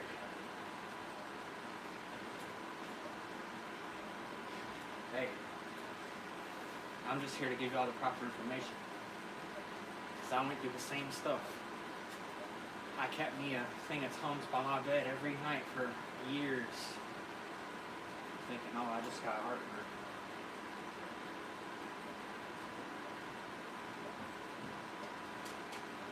No proper nutrition with added stress and no exercise is a good formula for frustration and anxiety.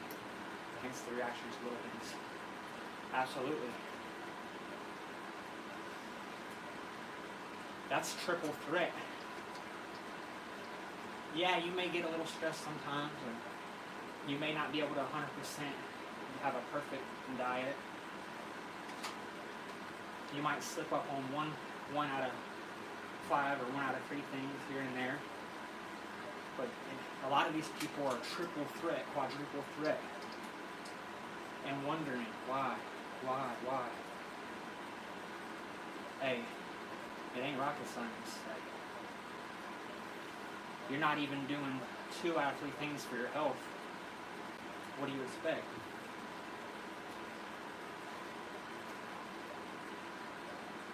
Your body is trying to give you these signs. It's giving you heartburn. It's like, hey, and people just think, oh, that's just my body. And you go to the doctors, they'll ask you, well, what's your diet like? You know what I used to say, and what most people say? Normal. I eat a normal. What the fuck is normal? I didn't say I'm saying, what is your diet? Give me some specific things that you eat and drink. People will just be so vague. And the doctor's like, okay, well, maybe you need this. Why do Debbie Cakes remind me of this? Because that's the physique you're going to get off of it. Reminds me of the same thing. If you start eating these empty calories, is what I call them. Empty calories, basically a food that has calories, but there's no nutritional content in them other than the calorie itself. Calorie is energy, but you're not getting any nutrients with that calorie. You're not getting any micronutrients with that calorie. Macronutrients, not with that calorie. Stuff like protein, complex carbs, vitamins, minerals. None of that shit's in a Debbie cake. All you're getting in a Debbie cake is a bunch of sugar and simple carbs. Stuff like flour, stuff like sugar. The cream is fat. And not the good fat either. It's the bad fat. And it's a crap load of calories. One of those cakes are probably over 250 calories. Sometimes 300 calories per cake. Matter of fact, I'll look it up right now. Calories in a Debbie cake. Okay, you got 200 calories in a single Debbie cake. 200 calories with no nutrition involved. That's 200 empty calories. If I'm eating 200 calories, you best believe I'm getting about 20 grams of protein with it. I'm going to get some fiber with it. That's why I like Quest bars. You get about 10 to 13 grams of fiber along with 20 grams of protein. And it's only anywhere from 180 to 200 calories. That's a perfect snack. Because what does protein do? It takes longer to break down in your body. You actually burn a little bit more calories from your body breaking down protein compared to carbs and fat. You burn about 4 calories per gram of carbs and fat to digest it, but protein you burn about 9 calories per gram. So it has a higher thermic effect. Not only that, protein keeps you fuller for longer since it takes longer to digest. This is why I recommend complex carbs too. They take longer to break down compared to sugar. Sugar just goes right through you, gives you a quick energy burst.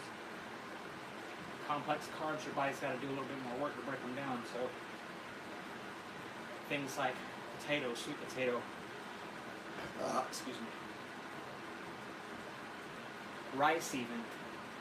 Rice, is still going to be much better than flour and sugar. Even though rice doesn't have any fiber or anything else, it's still a little bit better. Potatoes, you're going to be getting some fiber with that complex carb. Sweet potatoes, you're going to be getting some fiber, some vitamin A, things like that. So don't skip out on your micronutrients. It's really easy to just, oh, let me grab this baby cake and let me grab this bag of chips. Get you a bag of Quest chips. Quest chips are going to be good because you're going to get at least 15 to 20 grams of protein with it. And they're only about 150 calories per bag.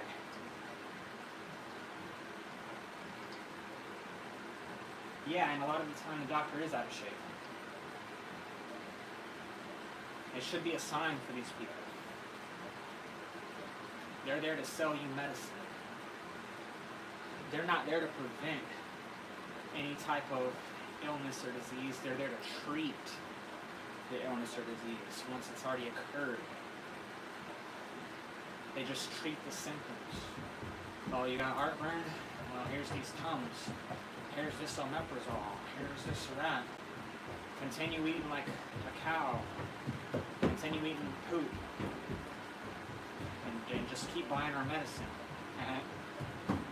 And people think, oh, I'm taking this pill. And doc says it should help.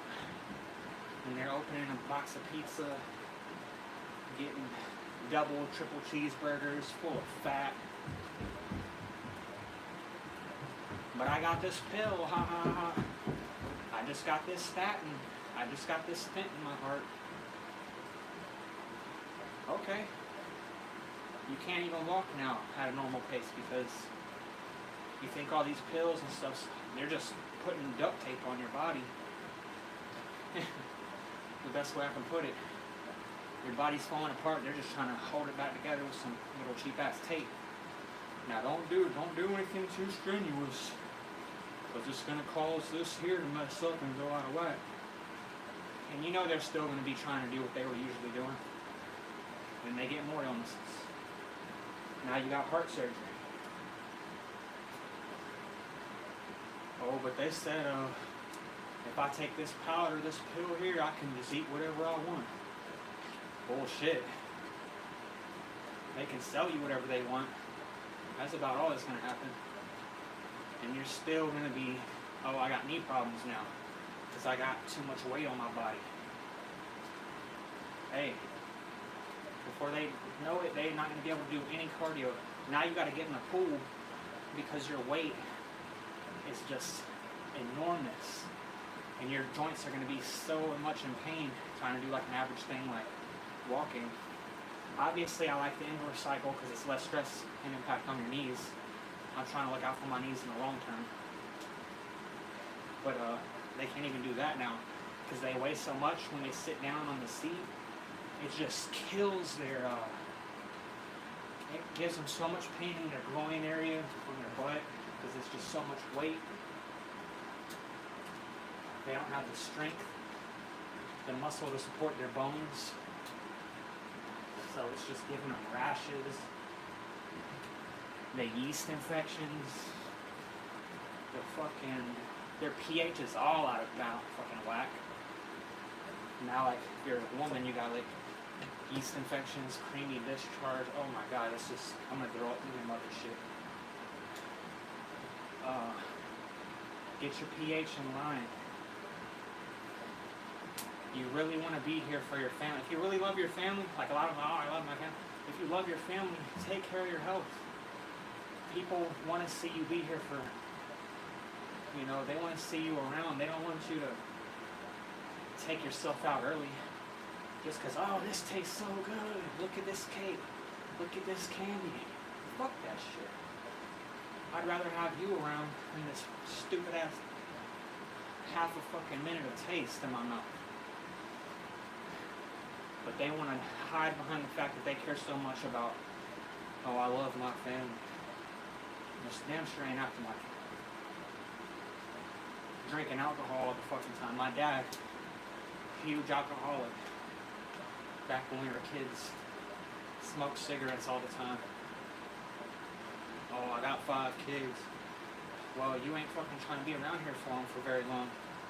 Not going that route. Thankfully, he stopped drinking. But I just hate hearing people say shit like that. But then the way they live and the way they do is completely opposite of what they're telling everybody else. And you ain't fooling nobody. You ain't fooling that damn person. Unless they're doing the same thing. Yeah, me too. While they're smoking and they're drinking and they're eating like garbage. You don't care about your family. You're trying to leave this world. You're trying to leave this earth. So, I don't know. I get real passionate about this stuff, and that's why I do this. I don't want people to get to the point where they gotta watch their loved one now in a hospital bed.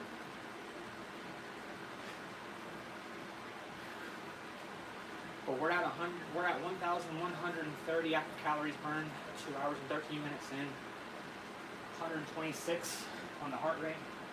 Hell, we only took one piss. I felt like I was gonna piss like 4 or 5 times, but we only took one piss so far. So maybe if I would have had like 400 milligrams of caffeine, I would have pissed more. But I know I'm sweating more, or at least I feel like I am. I mean, we sweat anyways doing this, but we're still getting a little bit of that diuretic effect from the caffeine. So I'm going to make sure I get in some additional water and stuff like that.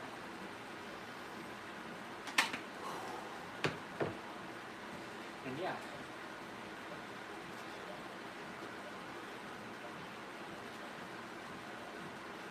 Rest is super important too, obviously. It's imperative for recovery.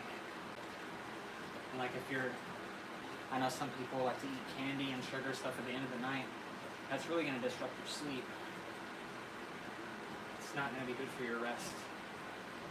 So focus on getting a good full night's rest. Excuse me. And these things will add up. These little things, little changes, cutting out the sugar, cutting out excess calories, drinking excess calories, cutting out all the acidic stuff. Not saying you can never have caffeine but don't just triple threat yourself. I've got caffeine, I've got sugar, I've got alcohol, I've got anything else. High fats that are bad, saturated fat.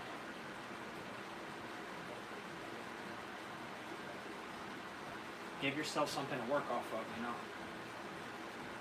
and watch your life improve. Watch your production at work improve. Watch your production at home improve. Your relationships with people improve. Your physique improve. The respect people have for you improve. The respect you have for other people improve.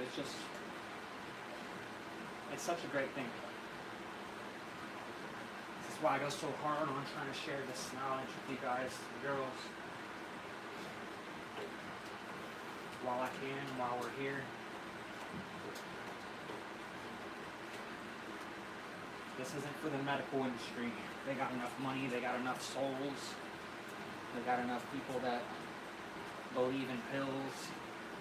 I'm trying to get people off of that stuff.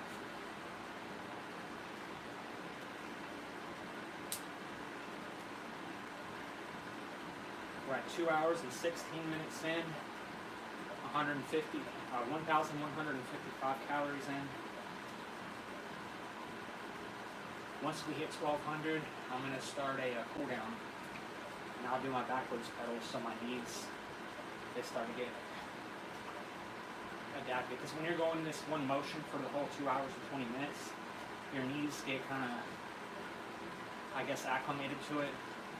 So once you do that reverse pedal, it gives the back part of your knee and the other parts of your hamstring some nice work, so it can kind of just, when you get off the cycle, everything just kind of feels nice and normal.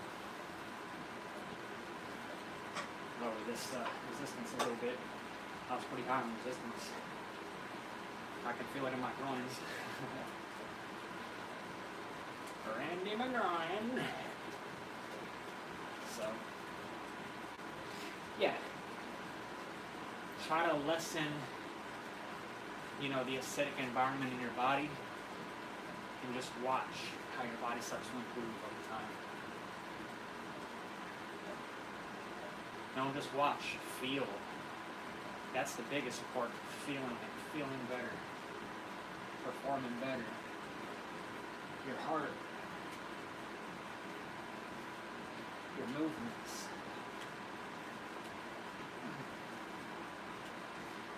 Drops of sweat coming down. Let's go.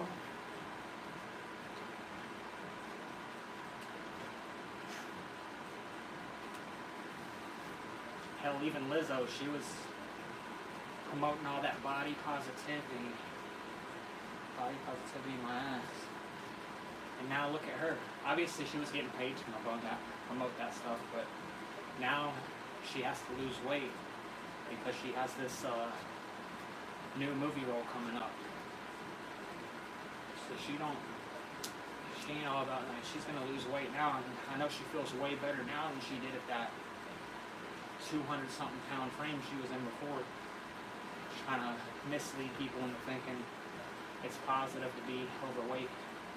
No, you're just trying to cope. And you're probably getting paid from those people that stand to make money off of this. So I see right through that industry. All the lies, manipulation. They got enough money to put in anything they want to confuse people. Because they know.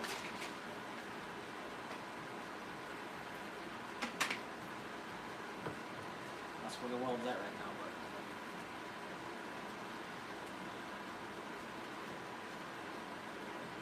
we're at 108 on the heart rate. Probably increase the resistance back a bit, just to keep our heart rate nice and good. 2 hours and 19 minutes in, 1,182 calories burned. Coming up on 1,200. I'm gonna take a quick piss. Just hit 2 hours and 20 mark. Just to get this off me. No sense in holding it. You know what damage holding it. Sweat it out.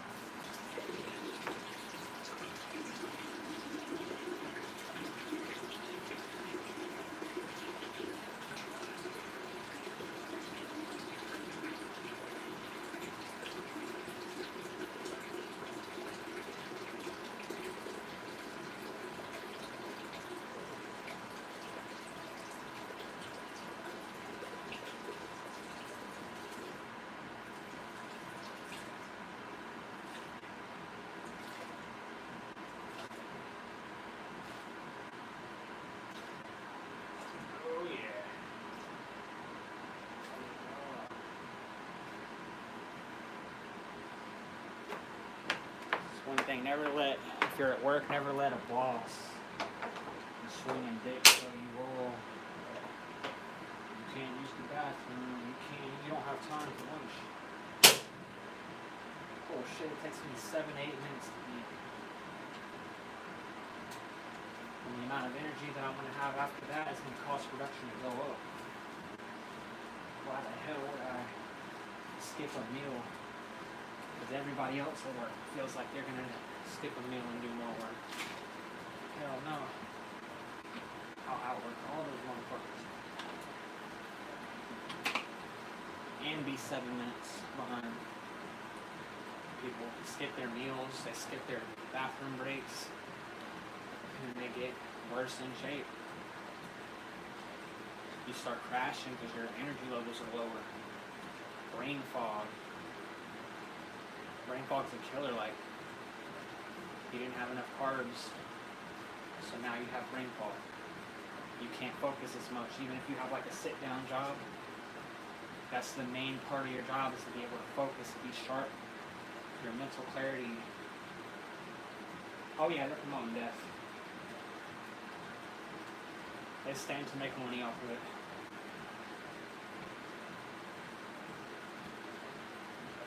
Yeah. We'll make money off of this. And we won't have to pay them retirement. Something like it. The whole industry is such bullshit. Medical industry, all the oligarchs, they promote alcoholism. Let's make it legal. And we'll have these rehab facilities too, make money off of that. Yeah. Get the court systems in there. Promote off people getting divorced. The misery of people. I would never get married. I don't care how many feelings I have for a person. Not in this law. Not in the way they got the law set up. Especially when you look at the statistics. That women, I believe, are, it's about a 70%, they're the ones who initiate divorce, are women, so, and the numbers are crazy. Even if you look at like lesbian marriages, the numbers are way higher compared to like a straight marriage. It's barely ever a man initiating a divorce. Even in a gay marriage, it's very low, it's like 20%. But it's always a woman initiating a divorce because they're more loyal to emotions and feelings rather than their family or to actually fight for something. But that's a whole other story. You can look up all those statistics. I would just never get married. So we're doing our backwards pedal right now. And we are at 1,224 active calories burned. Once we hit 1,300, we'll wrap it up. Probably won't take too long. But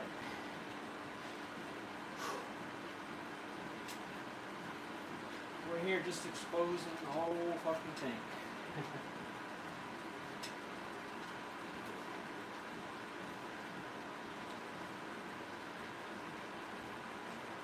So they know better than to promote this channel.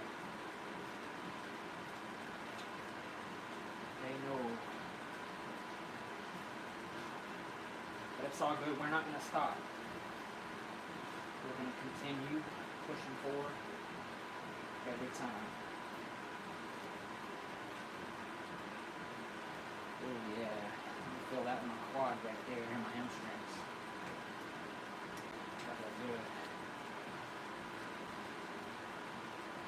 This is on a high resistance too, yeah, it's high resistance. Heart rate went up to 144, we're in zone 3 now. My quads are actually about to start burning. I can feel a lot of quad engagement with this resistance. And this is a super slow pedal. But I tell you, once you ride that resistance, oh wow. That feels good. Yes, sir. I might actually have to lower it a bit, man. Oh, oh shit. It's my right quad in particular. Try to put some more weight and pressure on my left. See how that feels. I even have to sit down doing that. We're at 1,250 active calories burned, 145 on the heart rate. I'm gonna drink me some of this Electrolyte EA mix.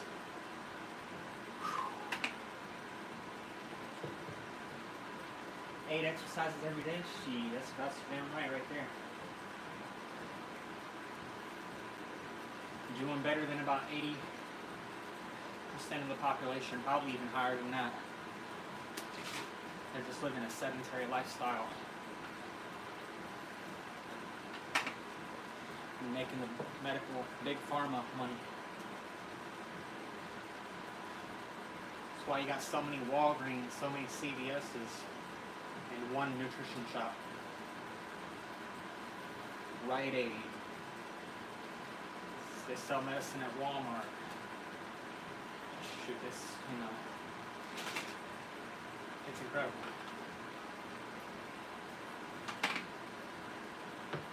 But it's what the people believe in. I believe this pill's gonna help me. They go and take that pill, and it still don't help them. But what do they tell them? Well, you didn't take it for long enough.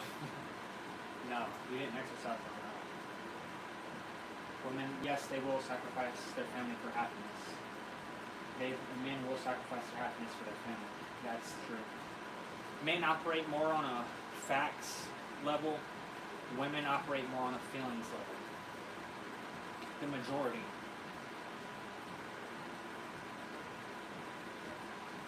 Which is sad. And that's why the rates are the way they are. There's no disputing that. I think the numbers that I was seeing was by 2030, or maybe it's 2035, that over 40% of women are going to be single and childless. So your best bet is to invest in like cat food and stuff like that, because they're going to have a lot of cats. So invest in pet food. And also I believe, maybe it was 2035, I think, for Social Security is projected to run out by 2035, the way things are going. So all of these fat people just having kids, getting disability for a tax, you know, break, getting SSI, that shit's gonna run out by 2035 if they don't change something. I'm going backwards, Lynn, because this is helpful for recovery. We're just now at the end of my session. I've been riding straight for a good 2 hours and 20 minutes, so at the end of every ride, I start doing this backwards pedal to help my knees recalibrate and get back into a nice feel, you know, my nice recovery. So it's really for the knees. If you're doing treadmill or running, I recommend the same thing at the end of your cardio workouts to go backwards for a little bit. It's really great for your knees, and we don't get enough of that stimulation on the backwards pedal or the backwards walk. So super good for recovery.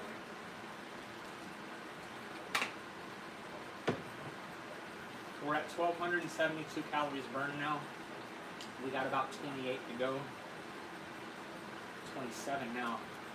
And once we hit 1,300 active calories burned, we're gonna wrap this up. Get me a shower. I'm all sweaty and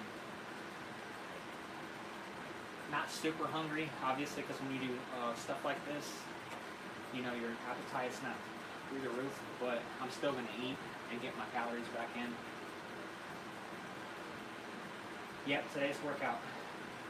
And then I'll do about 60 to 90 pull-ups as well, off camera. Body weight, no weight added.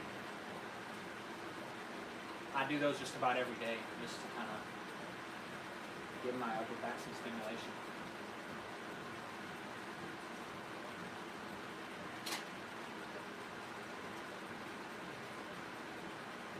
But yeah, this will be a good workout, a good cardio workout. Tomorrow we'll do upper body. And we're gonna get our rest after this. Active recovery. Obviously when you work out, that rest doesn't mean just, you know, okay, I'm done for the whole day, I'm just gonna lay down in bed and do nothing all day. No, you could still get around and do what you gotta do. That's called what we call active recovery. So clean up shit around, go on walks and stuff, do what you gotta do at work. All that stuff's gonna be active recovery. Zone 1, you know. And then obviously that's why getting an adequate amount of rest at night.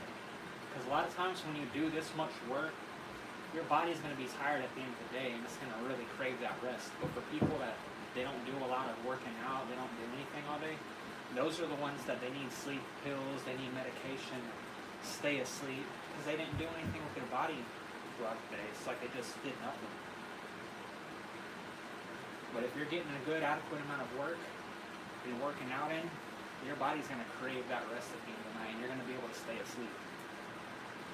Granted, you're not over consuming caffeine, because that can also disrupt your sleep. especially if you have caffeine later in the day.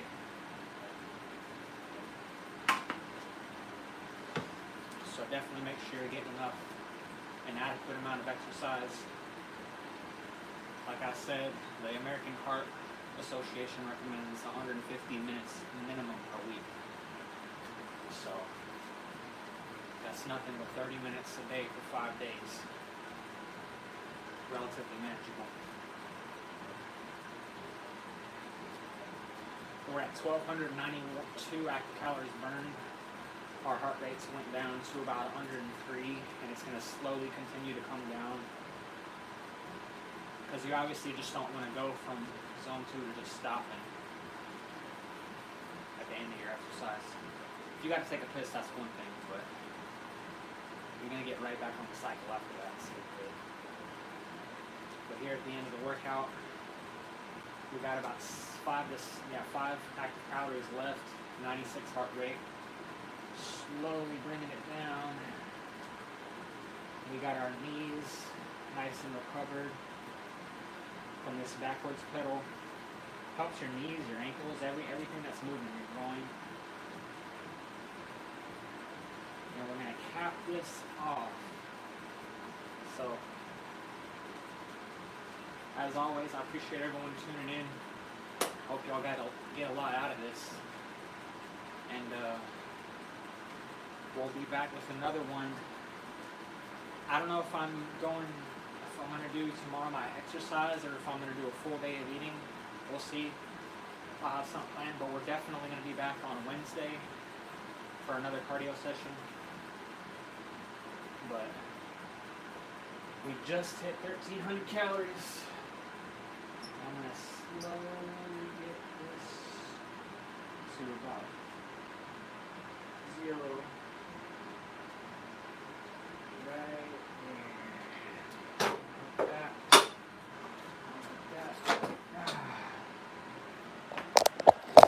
And I'll let you guys see. 1,300 active calories, 2 hours and 34 minutes. So 95 on the heart rate, 1,500 total calories. We never really worry too much about total calories because I already know my BMR and what that is, and I'll just add those numbers together. But as always, I appreciate y'all tuning in. Cut this down, and yeah, I'll be back with another one. So hope y'all have a great day. Much love and peace out.